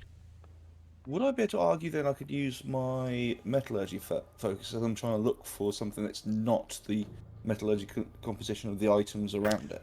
I can take that, yeah. I'll go with that. So you're using your metallurgical knowledge to look for the absence or the inclusion of something unexpected. Because it's not... yeah, sorry. Yeah, I guess asking for footprints is too much.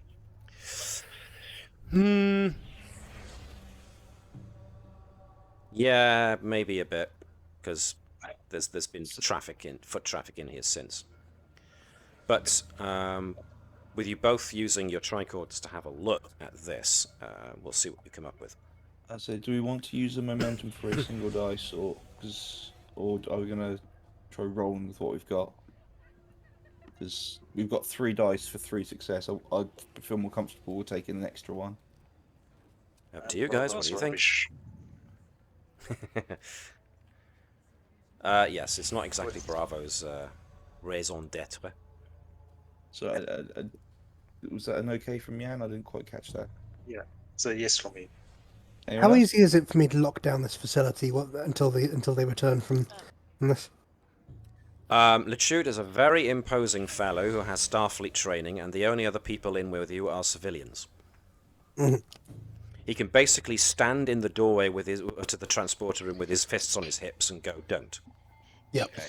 Lichud, if he wanted to, he could walk up to the transporter, flick a switch, and these guys wouldn't be able to turn it back on. Okay, I'm taking the momentum as no one else has said anything. Burning the momentum, Yeah, indeed. go for it. Okay, so Braavo We've aids set as enough well. momentum. You've already got the 3 successes I asked for, so it's basically whatever. Okay. No. Excuse me a sec. Alright then, so scanning the metal of the slab to try and see if you can notice anything unusual. You do. There is an odd chemical that has no purpose being on the slab. And if you want to know more about it, then I suggest you burn a momentum point and use it to gain information. What does everybody else think? We get it back quick enough. Let's move the plot along by using it. Okay. Is this a figurative cigarette butt behind the Crash can. Well, quite.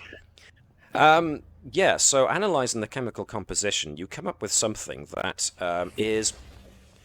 the chemical traces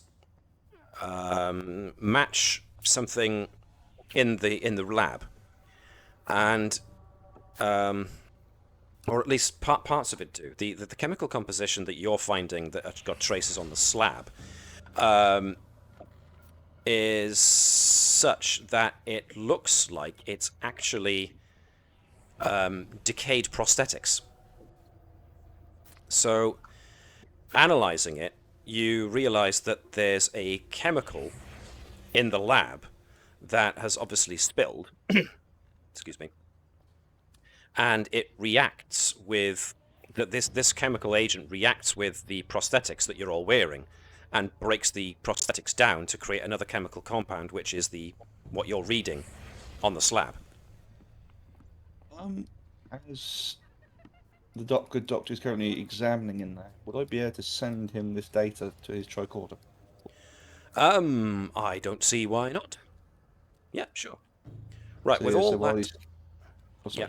No, that's basically going to say, with all that on board, what do people want to do next?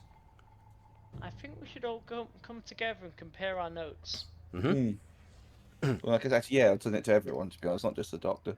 I'd like my action of seeing what the actual security footage. Oh, sorry. I'm so sorry. Right. Security footage. Come to the room. So this is going to be a basic, let me see, control plus security check to access the security feed. What were you looking for exactly, if anything? Basically, to watch the entire footage through for over the past several days, to look for where people have influenced or done sort of like, obviously the shut-off switch is in the entranceway, so to actually watch the entranceway of the facility to see if anyone's been tampering with it. Now, there's a difficulty with that, as has already been established. The young intern, Many Naylorn, mentioned that there are no cameras or security, that there are no cameras inside of the lab itself because it would interfere with the EM sensors they use to try and measure the output of the gravity. Room, so but it's an observation room. And it's a shut-off. You said the shut-off lever is by the door. So it's a case of effectively watching who goes into the Taurus room, who hangs around in the entranceway for long periods of time, etc. Now, sadly, there's also no security camera for inside the observation room itself. But what you do have is access to the cameras in the hallway outside and the main thoroughfare outside of the lab. And you see individuals you expected to see. So you get, after having been given the identities of the people concerned, you see, excuse me, you see Dr. Kortar, who was the one who developed the Gravity Taurus. He is flanked by his assistant, Imorin, as expected. And also amongst their number is Lieutenant Li in his disguise as Raqueli. And amongst their number is also Dr. Jensen, who is the one who was the slightly older scientist who developed the gravity sled. They all proceed towards the entrance of the observation room. And then the timer on the security feed, you just race past as you see nothing. Then you get to the timestamp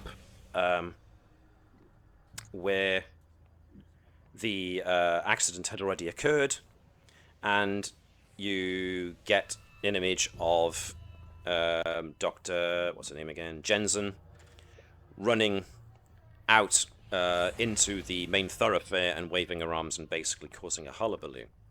What you find interesting is that apparently she was supposed to have excused herself and gone to the bathroom. and you find no evidence that she ever left the observation area in order to use the bathroom.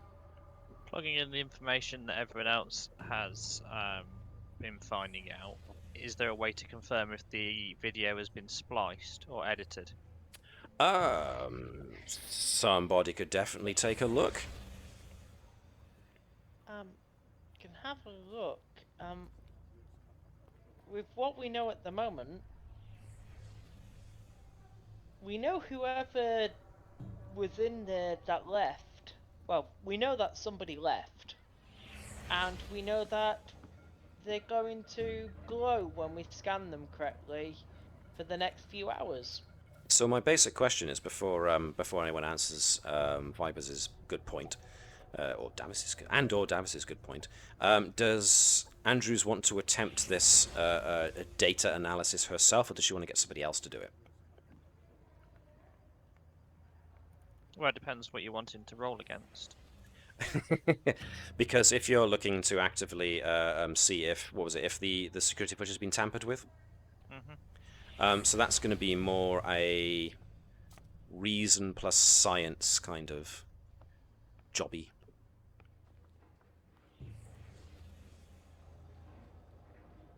Yeah, so I'd ask eventually to say that I believe that the footage may have potentially been spliced. That from basically what we've confirmed is that someone left with what's her name? Tajine can volunteer to check the security footage to see if it indeed has been spliced. But effectively, we need to follow up on Vibus's investigation, and we have a rough idea of that it's one of two people potentially. Okay, says the inspector. Go on. What's your hypothesis? What we know for certain, based off scans we've seen, is that something was behind the weird panel back there and walked out of the chamber after the explosion. Okay. Edwards, I believe you've got some more evidence to add to that? Is this what we're saying to the inspector? Yeah.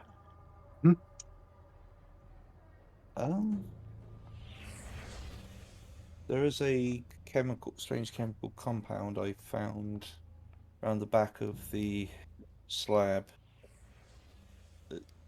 that I do believe can also be traced. We'll be able to check others if they've got the same. Check whoever's involved. Inside. We can check the staff who's here and see which ones potentially have a matching. I'm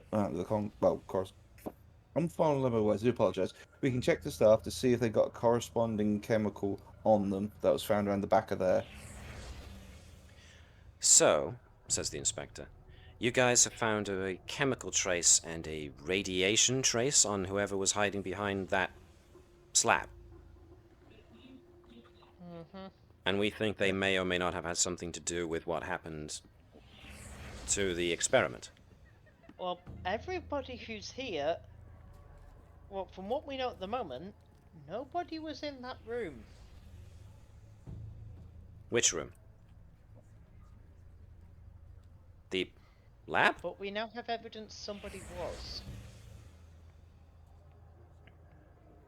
Okay, so we know that Dr. Kortar, the guy who invented the Taurus, and his assistant, Lotimorin, as well as Raquel, were all present within the laboratory where the Gravity Taurus is being held at the time expected. The intern, Many Naylorn, confirmed that the security override that cuts the power to the Taurus if things get too hairy was checked before the experiment was run. But then once it did run, it ran out of control. And you're telling me that someone was hiding behind that slab and exited after the accident had occurred, or at least until the machine has stopped working. But we've also got... We know that Dr. Kortar is dead, and we know his assistant Imorin is dead, and there's traces of that odd DNA, which I can only imagine is your missing Mr. Rakelli. And I just saw, yes, Braavo sends request to Lichud to send Li's DNA to Bertram. So yeah, I'm gonna... Sorry, what was that, Alex? I was gonna say, we could technically also send this all to Lichud and ask him to see if he can do us a sly scan of everyone in the observation to see if anything pops up. Okay. Yeah, I can do that. So first thing we'll do is Bertram is going to get a little chip from his medical tricord, and he's going to be, downloading information. And as soon as he gets it, it is, Lieutenant Ricardo Li's DNA. What would you like to do with it? Capture Lisa, like, as the inspector is talking to the others, sort of like just turn around, just looking to momentarily have my back to them, and do a comparison on Li's DNA to the human DNA that was leaving the room at the same time as the other DNA presence, which I'm going to describe as Jesson's, even though we haven't technically proven that, just because it seems like the most likely one. So basically, with the human DNA we detected in here, is a match to Lieutenant Ricardo Li. Now then, okie dokie. Edwards sends a note to Lichud to scan Basically, everybody in this room here, yeah? No, I was... Well, we got the Tetrion information to scan with as well. So is it possible? So it was everything basically that we got. So basically, you to do a scan with. So basically, Rakelli's basically Li is no longer Rakelli because that identity melted apparently with this chemical that you found. So we don't know who Li currently is impersonating, but presumably must be. So basically, we're going to, but we now know that he also shines up with Tetrion stuff. I was thinking we'll scan people in the observation, actually back on the Starfleet one, but actually scanning him might be an idea as well. But which one? We'll put it to the group. What are the groups? The easiest thing to do is that Lichud scans everyone in the area there. So if anyone suddenly flares up with massive amounts of Tetrion radiation, it's there. And at the same time is that surely we can do a tracer in this area to pick up Tetrion. I've just scanned the room, so I've got the equipment. Technically, yes. Vibers has already scanned it, and he knows what he's looking in for. The lab room, so I can scan around the observation and see see if it's on anybody here. Whereas, so you're going to scan in the immediate vicinity of this room. I'm going for each person in this room and just doing a scan to confirm that they're clear. And we should probably prioritise people of roughly Li's height. Surely we actually want to... everybody in this observation room wouldn't it be better to bring the right assistant and professor and people back in? Yeah, bring everyone in. Considering half the people in this room are us. Actually, that's a good call. Yeah, because if we scan everyone in this room, it's like, aha, well, we're all soaked in Tetrion radiation because we've been in there for an extended period of time. Inspector, we gain do you want nothing. to bring do you want to bring other colleagues back in here, and then we can scan everybody who's in this facility who's involved, and we can take them out of our inquiries quite quickly? She kind of arches an eyebrow when you use the word scan. But she seems to think better of questioning it and just goes, so you want to talk to, the guys who all have something to do with this? So the director, the graduate student, the doctor? Yeah, if you can bring them in, ask them a couple of questions, I will stand behind them and I'll give you a thumbs up or thumbs down if we detect something. Yeah, I will just reel off all the names of everyone that that had been in the facility within the last day or so, etc., from the scans. Okay, Sorry, well, this... yeah, go on, sorry. No, continue. This brings the attention of Director Maclet, who is very curious to see what happens. Many Is he Naylon... come in? Sorry, Go on. Are they being brought in now? Because yeah, more or less. if the inspectors, It takes a little time to call them, but yeah. It's more if the inspector's leaving room to get it. As soon as she's looks like she's out of earshot, I want to tell my group the Lee's DNA that we received matches the second strand that went out to the door at the same time as the one we're assuming to be Jessen's. So the trouble with asking to see just the people who were present is the only one left in that security footage that you saw was Jessen. Many Naylon comes along, as does the director, and see Dr. Jessen is here too.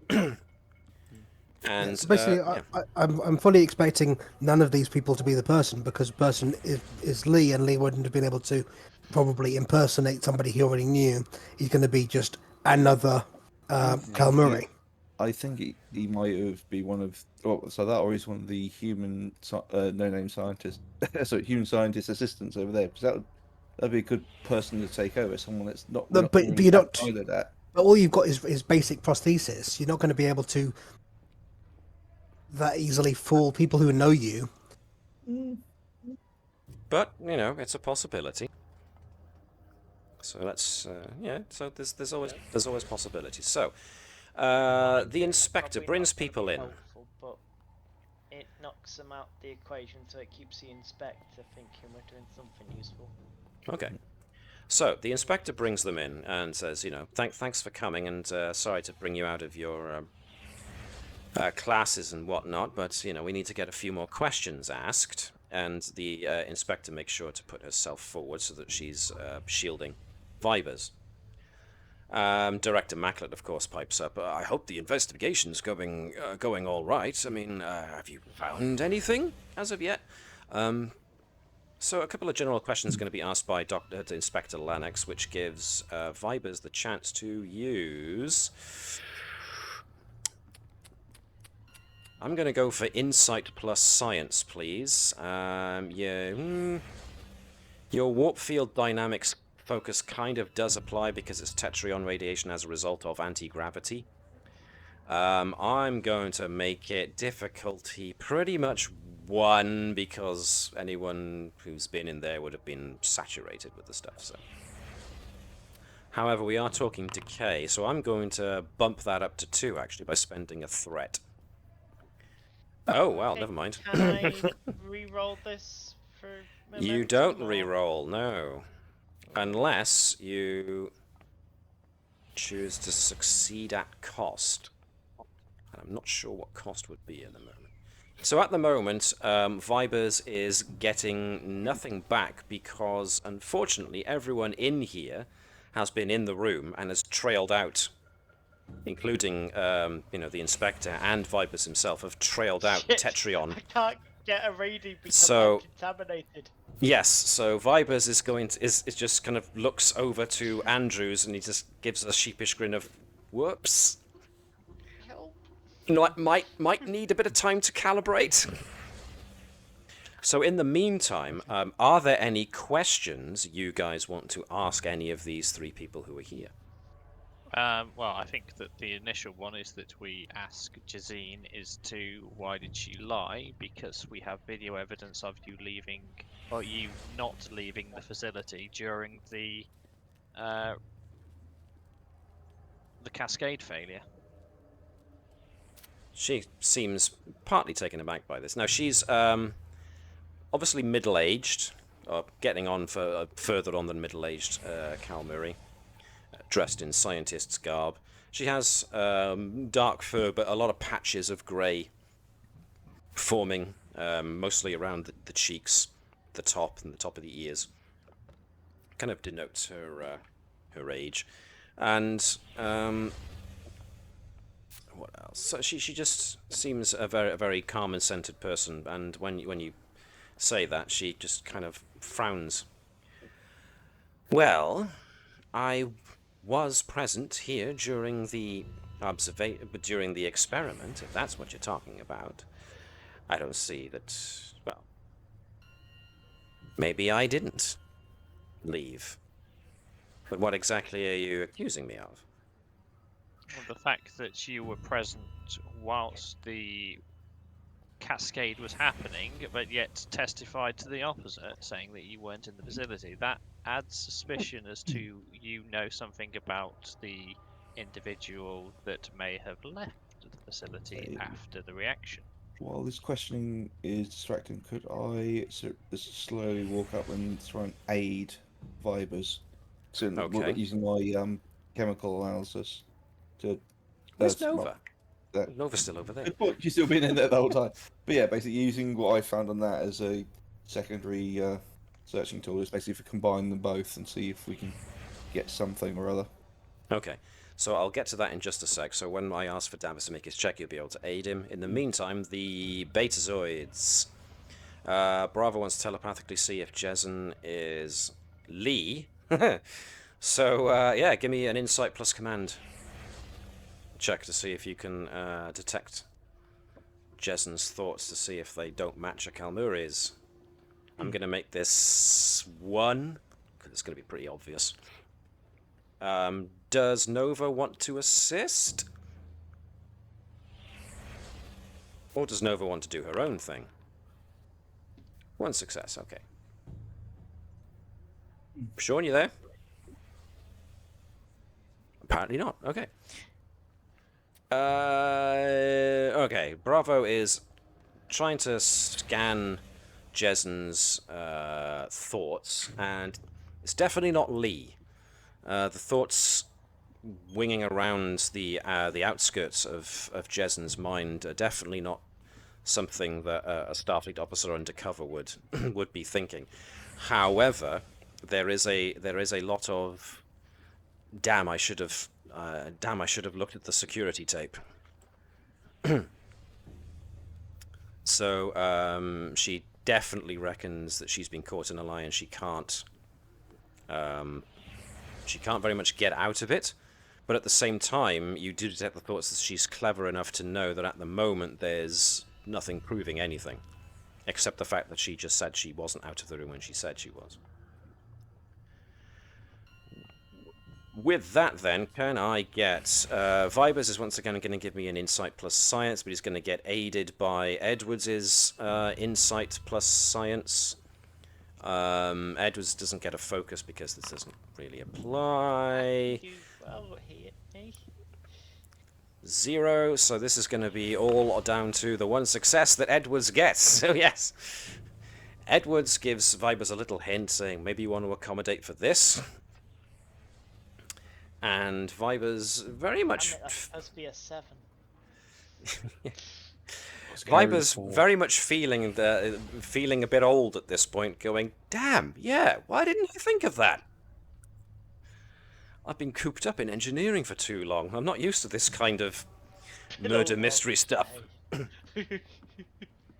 With that 1 success, you are reading Tetrion particles emanating from one other person besides who you expect. And it is emanating from Jezen.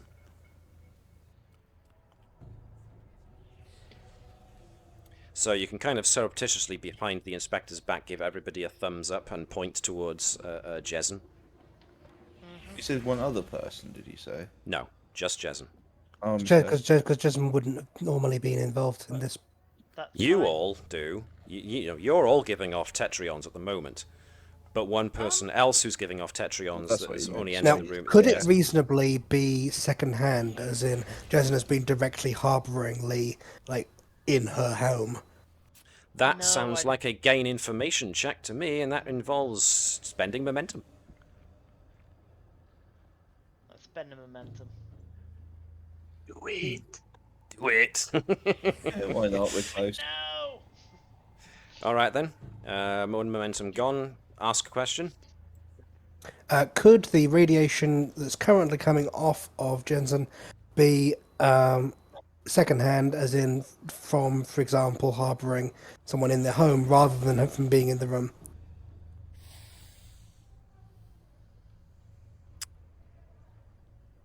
Yes, she absolutely could.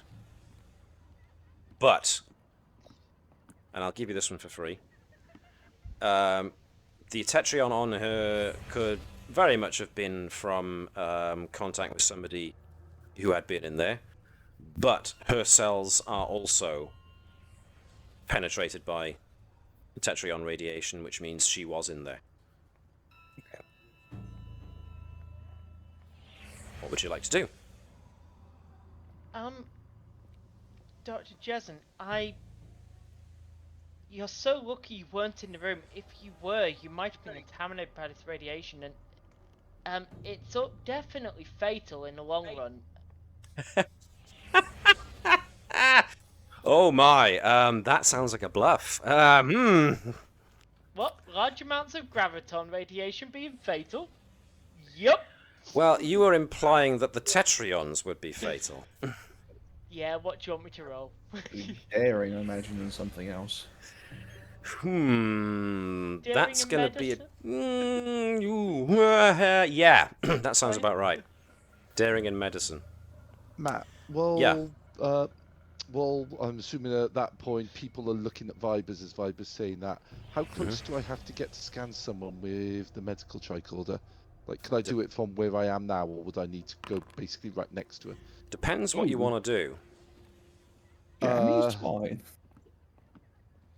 Basically, if I can, without revealing the advanced alien technology, I was hoping to try and actually take a scan of Jessen. I'm going to give Jessen her chance to see if she sees through the lie first. It's a draw. So, she doesn't seem entirely convinced. However, can we succeed at risk or at cost? it's the fact that they've... how to describe this? If she's not convinced, she's at least paying attention to me. That gives Bertram his chance to come up and get his scan, while she's obviously distracted and going, what you on about? That doesn't make too much sense. You're talking shit and about to argue back? I can go with that. Yep, that sounds like good justification for me, rather than risking a success at cost. So, Okay. Bertram, you want to go up and scan Jessen? Jessen, yep. Anything you're looking for specifically? And you do have to be at least, that close, because you need to Basically run the wand over So it. basically, I'm putting a crusher on that one awful episode where he's acting distraction and she's just behind the guy stroking him with a DNA thing. Is there anything you're looking for specifically? Anything human, because of the thing, like if she's sort of like somehow a human under disguise, or if there's any traces of human DNA that went out with her that she's been in contact with. Okay. Given that well, it's Braavo would have maybe. On the top. Would it be worth actually looking for the any kind of melted prosthetics or damaged prosthetics? I'll get to that. Braavo was close to Bertram when he telepathically scanned Jessen to see if, or sense if Jessen was Li in disguise. So I'm hoping that Braavo would have gone, it's not Li. Yes. Yeah. So, yeah, go on, sorry. Not verbally. No. Just type this quick message. Just under his breath, like, it's not Li. But, yeah, okay. Give me a... Yep, insight plus medicine will do. Biology will come into this. Or genetics, rather, I should say. Yeah, I'll allow either. Okie dokie. But I'm going to make this a... I'm going to make this a 2. 2 successes for this one. 2 successes. Take the last momentum, or are we going to save it? I feel I'm really thirsty for this knowledge about what her into that. Well, I that's think- justification. I mean, Yeah, possibly the only information we really need from her is where does she live, so we can search her home for Lee, who's probably there. I was thinking, Well- wouldn't an easier way of doing it is feed this details into the ship, which has a lot better scanners. Couldn't the ship Scan for itself? Tetrion and hope there's nothing else Yeah. producing Tetrion in the city. Yes. Yeah. Yeah, I'm scanning Jezin particularly. I don't think my medical scanner is going to get that detailed data of where she lives. All right then. Uh, Scan Jezin. You're going to need, what did I say? 2 successes. You were going to use your determination, I believe. Yep. So, because you really, really want to know this. Yay. 3 successes, which means you got 1 back. So I'll add that. There are traces of Li's DNA on her.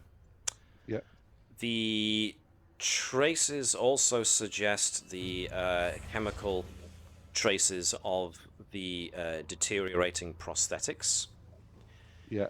The placement of the DNA of Li would suggest that he was being carried by her, because it's more like across her shoulder and down her back kind of thing. Right. Now, this makes sense because Kalmuri, from what you've just scanned of her, Kalmuri have got pretty good musculature, so they're quite strong. So carrying a human, even for an old Kalmuri like her, would probably be not much of a job. It's well within her capabilities to do. Interesting, it didn't come up, her carrying him didn't come up on the security logs in the corridor. Do the security logs on the corridor, do they actually show the door to the lab by here? No. Or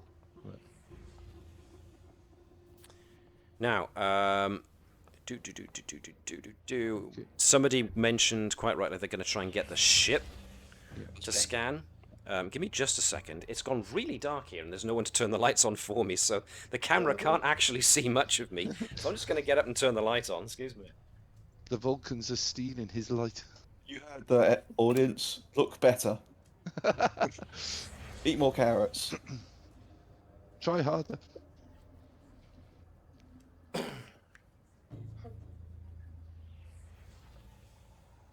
There I am. You can see me now. Crikey. Let me just check. Yep, you can see me now. I'm all lit. Come to think of it, maybe that was a bad idea. Maybe I'll keep myself unlit for now. Never mind, that was just me being depreciative again. Right, so Lichud was going to get the ship to scan. Now this is the kind of thing you can just call up and get Natala to do it, because she's currently up on the ship, and the ship can actually assist. So, Webby, you haven't had much to do role-wise of late, so why don't you be the Navis, doing a sensors plus... Let's do a you're trying to track a man. Let's make the sensors plus security. And Natala obviously is going to be using control plus science with the focus on that. So Navis gets 1 success. You're only going to need 2. So if Natala can add her focus. Whoa, hello.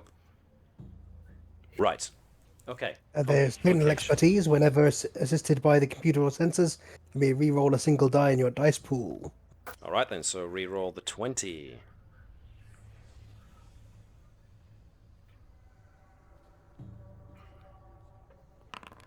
Which means we get an extra success on top of what we needed. So I said we wanted what, 1? So you get 2 back. Okay. So Lichud calls up to Natala and the ship to start looking for emanations of Tetrion radiation. Natala, Bethany... Sorry, my daughter's playing with the cat and he's elderly. Could have hurt him. Pardon for that. What was I saying? The sensors do detect Tetrion radiation. Obviously, there's Tetrion radiation coming from this facility here.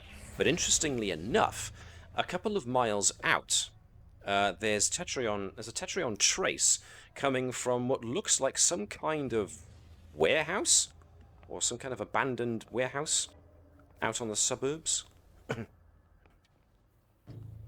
Ship lock on and potentially get a teleport to lock. Now, sadly, because there is there's something that the building is made out of, or something that the building has inside of it, is interfering with getting a positive lock. All that Natala can get is the fact that there is tetryon radiation coming from this building. There appears to maybe be a sub-level to this building, and that might be also interfering with the ability to get a positive lock on an individual or individuals. What would you like to do now? I'm assuming that Natala calls this information in, which over the open comms means that everybody hears this. Yeah. I think that makes sense. That means we need to go. That if he, the doctor would have, as best he can, shared the information about how he's pretty sure Jezin carried out Li from the bill. Ricardo Li for the purposes of the investigation. Yeah. So we need to actually find him both to get him out so his presence doesn't break the Prime Directive, and because it's quite possible he needs magical attention, there might be actually a chance to save him if he's alive. So, yeah. So I'm taking from that you guys are basically saying that Jezin did it. She's got radio. The question is, why was Li cowering behind the panel when it went up, when all this went down? Did he get any prior warning it was going to happen? Maybe you should ask him that when you meet him. Yeah, but I think it's more of a case of is that the inspector is advised to take Jezin for further questioning because has some involvement with what went on, while we go and insert a research to see what happened. Okay. Director, does this facility have a lower floor? Yes, it does. It's a bit of an old facility. Most of it's unused these days. Not many people go down there. We catch a couple of students every now and again going down there to do student things. Is there a way down there between this room and the next major camera? Oh yes, but that door is that stairwell hasn't been used for decades. It's Could you show us? Sure. Getting definite. As Jezin is being led out by the inspector, she's definitely eyeing Vipers at that point. And yeah, as you go up the stairs, the director, what's his name again? Maclet, shows you that there's this kind of a door that leads off into it's a bit of a grotty old door that's obviously seen better times, hasn't even been bothered to be repainted. It just has a sign saying keep out. And when you open it, you find a stairwell going down, and some parts of the railing are missing, but it definitely leads down, and somebody could conceivably have carried someone down here and not been seen on the cameras. As we're looking at it, is the inspector still keeping with Jezin at this point? Yes, she is. Okay. She is now cuffing Jezin and is reading her rights and is about to take her to for questioning. If Vipers isn't going down there or ready for me to follow, I'll be going down there. Okay. What you find is basically like an abandoned sub-level. It's grotty, it's decrepit. There's lighting, disused lighting hanging from the ceiling. The place hasn't been seen in ages. Seen any use in ages. Or at least it doesn't see frequent use in ages. It's dusty, it's grotty, it's abandoned. Vipers, if you can start seeing if you can get any trace of radiation, I'll look for traces of the person we're looking for. See if we can together find like a path to them. And Anybody you do. Else come down with? Anybody else You're gonna need accompanying these guys? security. Well, yep. Yep. Wait for me, it's my job. Ensign Tajine obviously is very keen to accompany you because she wants to find Li. Yep. So it's kind of suggested that the whole lot of you probably go off together. According to Lieutenant Lee's psychological profile, and based on his prior experiences, I would expect him to have made some attempt to re-establish contact if he was in any decent health to do so. So I would assume that he is still in the worst of fashions. With that in mind, you get a bit more expeditious with your investigation, but you do follow the radiation and DNA traces, and you find that they go up another stairwell after following it down a corridor, and this stairwell leads to an area that would allow somebody to gain access to the car park. Which means it's absolutely possible for somebody to ship a body out that way. It was a few miles away, wasn't it, to Yes. the place we're going? Now, you do have the benefit of, at the moment, being unobserved, because the whole point of this getaway corridor is that there's no cameras, and nobody uses it. Yeah. I wondered if we can get the Navis to find an unoccupied place near where we're going and beam us to there to cut out the journey. Lichud's got the observation centre. All that, either way. They can get us over there. Yep, so I am going to You heard him, grab... Lieutenant. On it, sir. Do we have that transporter booster that was mentioned earlier in case we need to actually... Braavo still got it. Good, Oh, good. Yeah, the portable tag. Yeah. Good man, that Braavo. Okay, so this is going to be a site-to-site transport. I'm not going to ask for a roll for it, but you are basically beamed out. And let's see where you get to. Commander, we're here. So, give me just a moment. Let me organize everybody. You guys don't need to see that anymore because you've bypassed all that. He says, giving away all the secrets. Shush, Matt. Right, Braavo would insist on going first because he's security. So, you get beamed into the ground floor of an abandoned warehouse, and you find traces of the radiation that you're after going down a stairwell, which is where we find ourselves now. So let me change the ambience.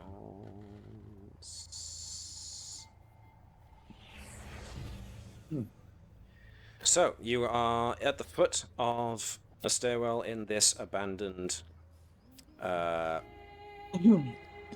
warehouse.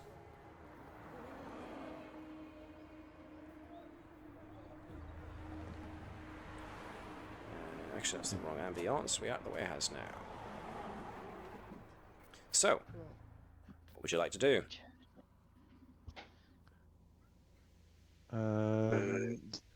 Scan to see if we can sense any life forms inside the warehouse. Okie dokie. Anyone who wants to scan for life forms can give me a control plus medicine check. Okay. He's in the twack order. I do control plus science because I'm scanning for the Tetrion trail. All right, you can aid. Doing that. Biology or genetics or xenobiology work as a focus? I able to aid, Biology. but scanning for the chemical left by the fading prosthetics. Or Okay. damaged prosthetics. Vibers. The complication. So was that a yes or? A... That was a yes. You can aid this as well using the same thing. Yeah, no problem. So it's insight with science, wasn't it? Insight plus science. Yes, indeedly do. I just need to grab hold of something a moment. Let me see. Okay. And the Tetrion trail will come and go as Jensen came and went. So yeah, the scan for the radiation trail is a bit wonky. You think it's because there's this building, as abandoned as it is made out of some sort of material that's very it absorbs radiation somehow, and that's probably why the sensors, the transporters had a terrible time trying to get a lock on anything in here. As a result, the Tetrion particles are kind of saturated into the walls, but it makes getting a... so you know somebody saturated with particles was here, but you don't know where exactly. You can't pinpoint it. Now, as for Bertram, you can definitely detect a life form nearby to your northeast. And Edwards, you can confirm the chemical trace leads through this door. I'll say single life sign northeast of us. But you need to go through the door to your south first to get there. Okay. Braavo will open. Okay. And that's when you can hear a definite... You feel the hairs on your arms, on your skin kind of stand up. There's a definite static field in the air. Oh. Bertram's... Sorry. You don't see that every day. The death beams. More like an electrified floor. Bertram's gonna go and get ready his med pack in case he has to sort of like try and stabilize someone very, very quickly. Okay, no So problem. he's just prepping for that. Right then, what would you like to do? Yes. Ground the ground. Well, first of all, it we to see is to work out where the electrical source is coming from, because if it's rather than trying to actually just cross it, if we can eliminate it, it's no longer a problem. Yep, that's no problem. You need equipment to do so. So tricorder scan You mean using like a tricorder and an engineering toolkit, that sort of equipment? a tricorder rather than an engineering toolkit. Yes. The toolkit I would expect you to use to disable it, but the tricorder would need to locate the power source.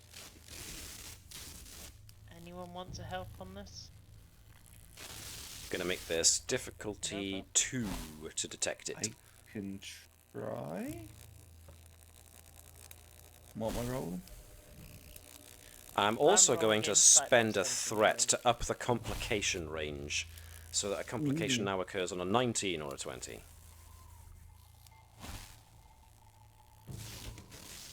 So, who's doing what? I am scanning for power sources and Okay, so I'm going to ask you to make whatever a help I can get. control plus... I'll allow control plus engineering since you're searching for power source. Cool. Okay. That's much nicer than what I was about to roll. Now, before you roll, because Davis, you've been rather keen to roll, and you keep doing it. Okay, never mind. Sorry. 2 successes, so whatever Edwards manages is over and above what's I needed. got a So success as well. you got a success as well, so that's 1 over above what you needed. Right, so the activation point for the power is behind a locked like fuse box, but the fuse box is actually a disguise, you realize.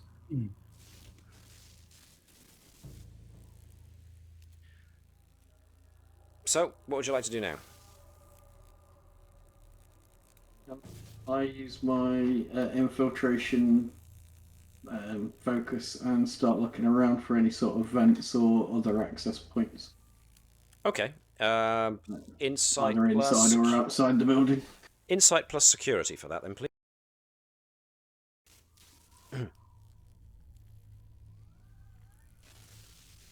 Difficulty 1. So, yeah, there is ductwork, which makes sense because this is a warehouse. Given this area that you're in and outside as well, you reckon that the ductwork that you can see leads to where the cable for the power feed to the electrified floor is going. So if someone were to give you an engineering toolkit, you could shimmy up into the vent, and you could probably disable the electrified floor from up in the vent. I'll relay that back to Andrews and the team, and I guess through the comms. So, is everybody all right with that plan? Going once, Fine by me. going twice. Yep. Okay. Yep. So, just a quick check then for Nova to give me a fitness plus security check with your focus of infiltration. To see how well you can squeeze into the vent. And a shimmy. 2 successes, which is 1 over what you needed. So next is going to be taking out the power, which is a relatively simple job.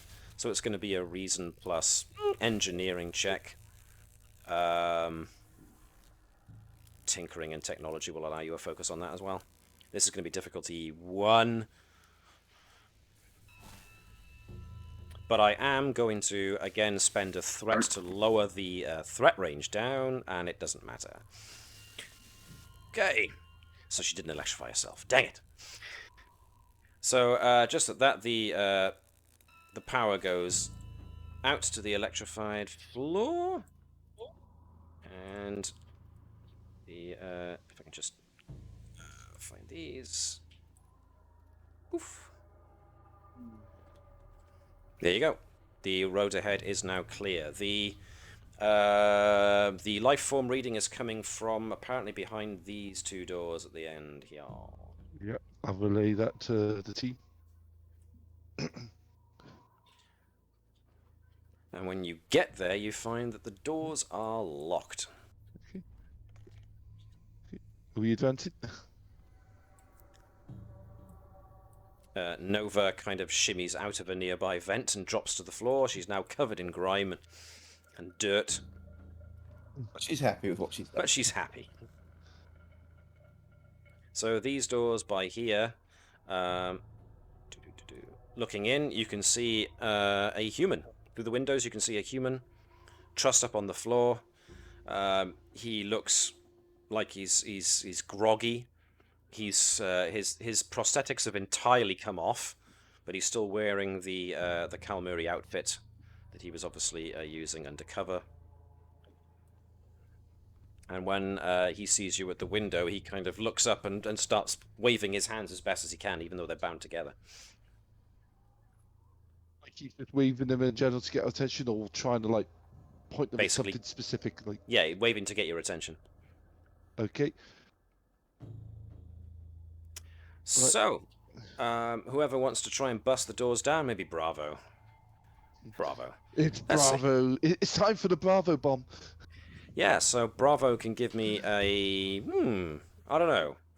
Does Braavo want to try picking the lock, or does he want to just kick the door in? Let's see. Picking lock, science or engineering, or security. Picking locks is going to be security, but it's going to be... I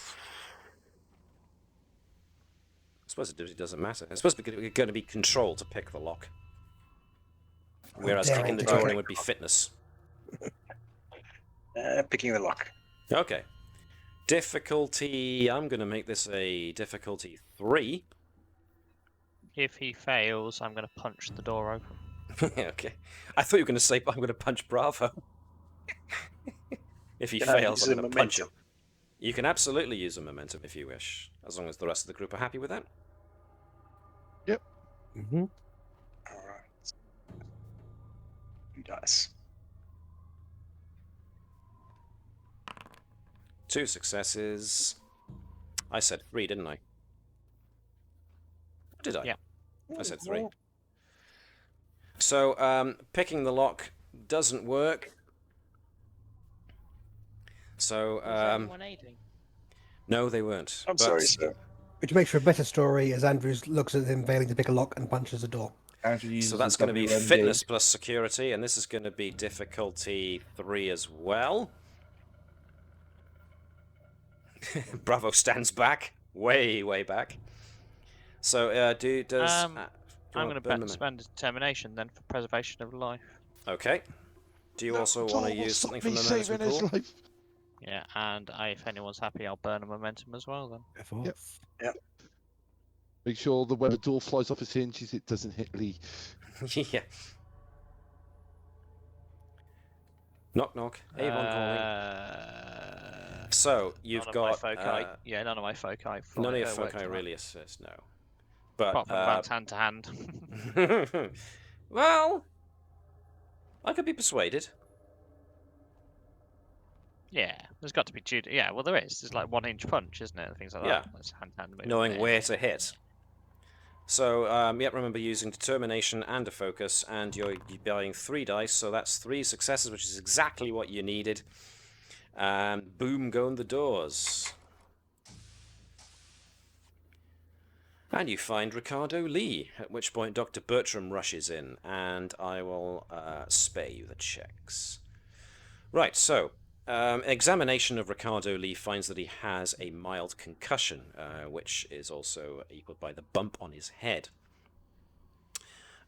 He gives you the story that on the day of the experiment, he was inside of the laboratory, and he makes mention that it was against his better judgment, but Dr. Gur overrode it as the project lead.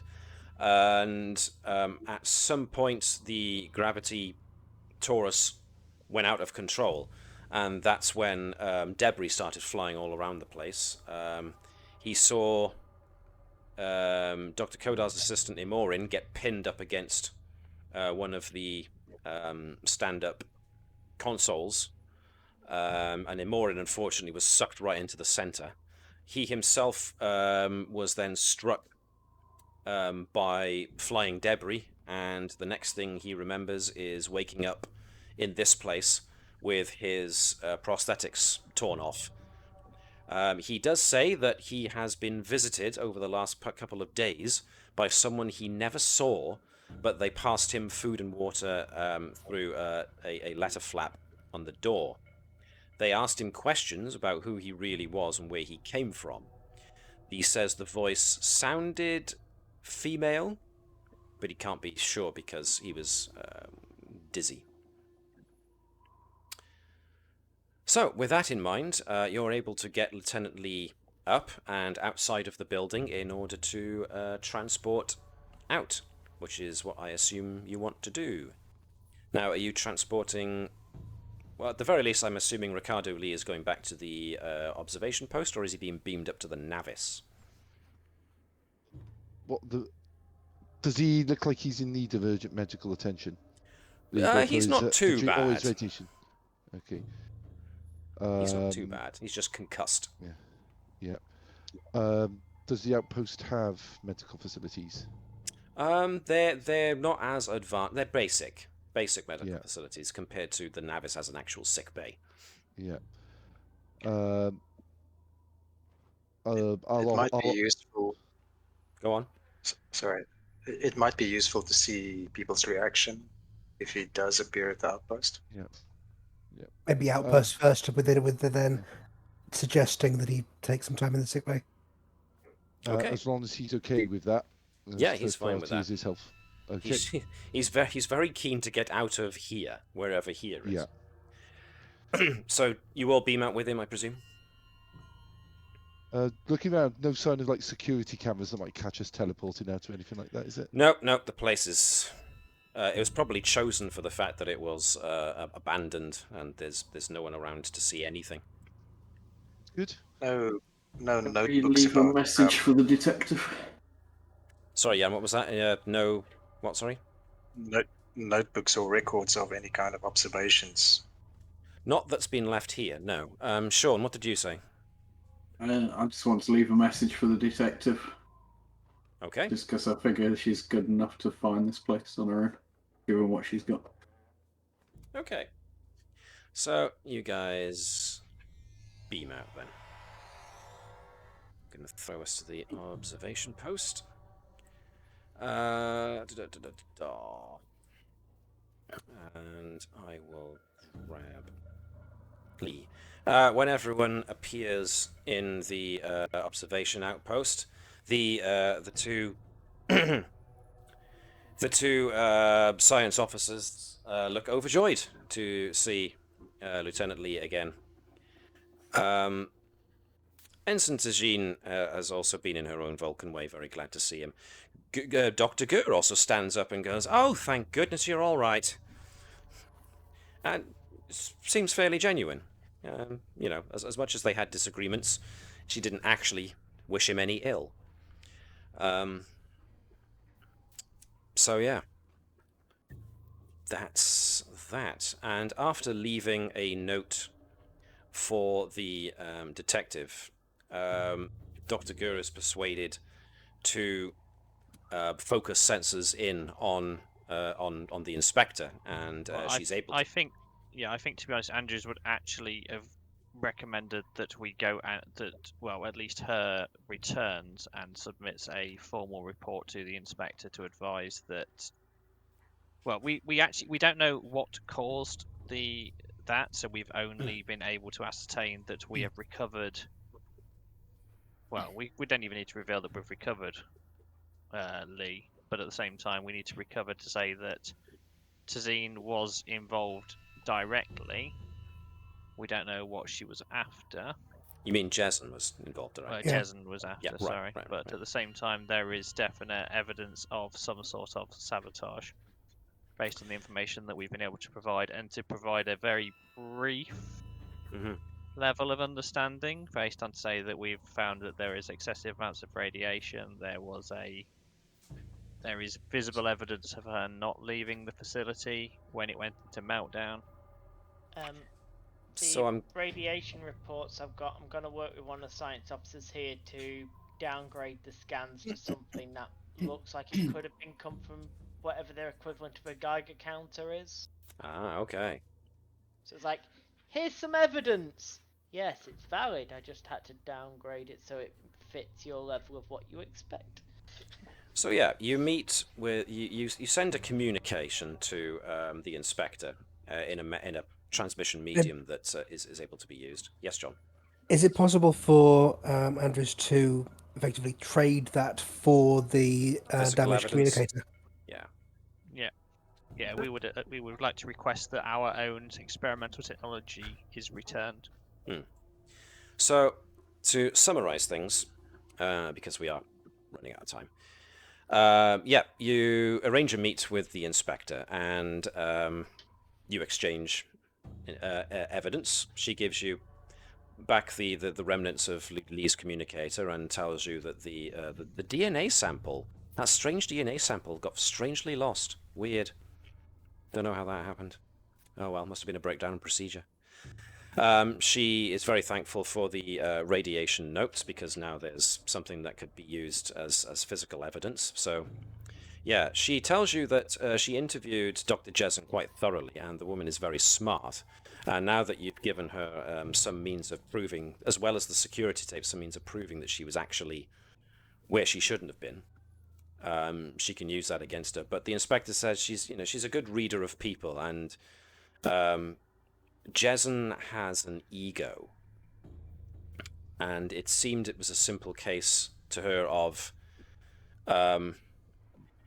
she was trying to get back at the institution as a whole for sidelining her, but she was also trying to prove that her gravity sled, that her gravity sled actually worked. But unfortunately, it interacted with the gravity torus in a way that wasn't expected. So it wasn't intentional murder, but as Jan theorized, the introduction of the gravity sled caused such a fluctuation of gravity forces in there that the safety mechanism didn't go off, which unfortunately meant that the whole thing ran rampant. Jessen was hiding behind her slab, therefore was able to activate it. And you reckon that what happened was when she saw Lee go down, Lee's prosthetics were suddenly evident as prosthetics, and she probably dragged him behind the slab. It stands to reason if she's clever enough to realize that this was an imposter and an alien, she could have learned things from him. And that explains the questioning he was subjected to whilst he was prisoner in that warehouse. A report on the danger of immersive anthropology is now being written up by Ricardo Li himself. And Dr. Gur is, going to have to answer some questions at a review. But overall, you have managed to successfully investigate what happened to Ricardo Li. You managed to successfully retrieve Ricardo Li. You managed to do it without violating the Prime Directive in any way. As intelligent and observant as the inspector was, you never confirmed nor denied anything.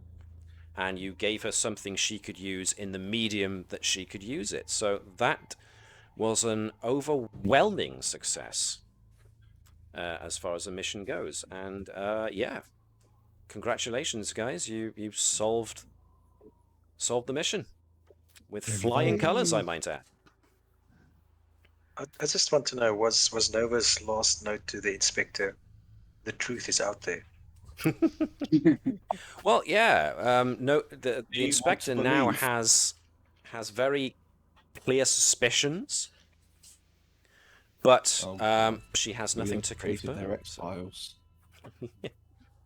Just written in the dust somewhere. We got our guy out okay. Well, yeah, because Nova said Shaun said Nova left her a clue to go to the warehouse, which will, with that radiation counter, will allow her to establish that one of the people from Pytulis University was held prisoner there for some reason by Dr. Jessen. And who knows if they get those gravity experiments back on track and are quick in developing warp travel, the inspector might actually live to see the day when her beliefs are confirmed. Because I believe at the point that they make warp travel, which they seem on the verge of doing, then the Prime Directive allows the Federation to make contact. Yeah, so wouldn't that be interesting? Yeah. But for now, that is something that will have to wait. Because, well, the Gravity Taurus was a success. It generated gravity. And even if she was a criminal, Dr. Jessen's anti-gravity sled worked as well. So it seems that the Kalmuri people are on the verge, on the cusp of joining the other civilizations in the stars. So well done, guys. Very well done indeed. So that brings us to the end of this particular episode, Gravity of the Crime, written by those great guys at Modiphius Games. So I hope everybody enjoyed that. Yep, a lot of fun. Thank you for a little locked door mystery. And there's actually been a lot of a chat activity. It's like we're working together nowadays. So yeah, thanks for coming along, everybody who watched the stream. I hope you all enjoyed that, and as much as we enjoyed playing and I enjoyed hosting. So business as usual next week, I hope, for everybody. Yep, should be fine. Excellent. Should be okay. So we'll see you all next week, and as usual, live long and prosper, and hailing frequencies closed.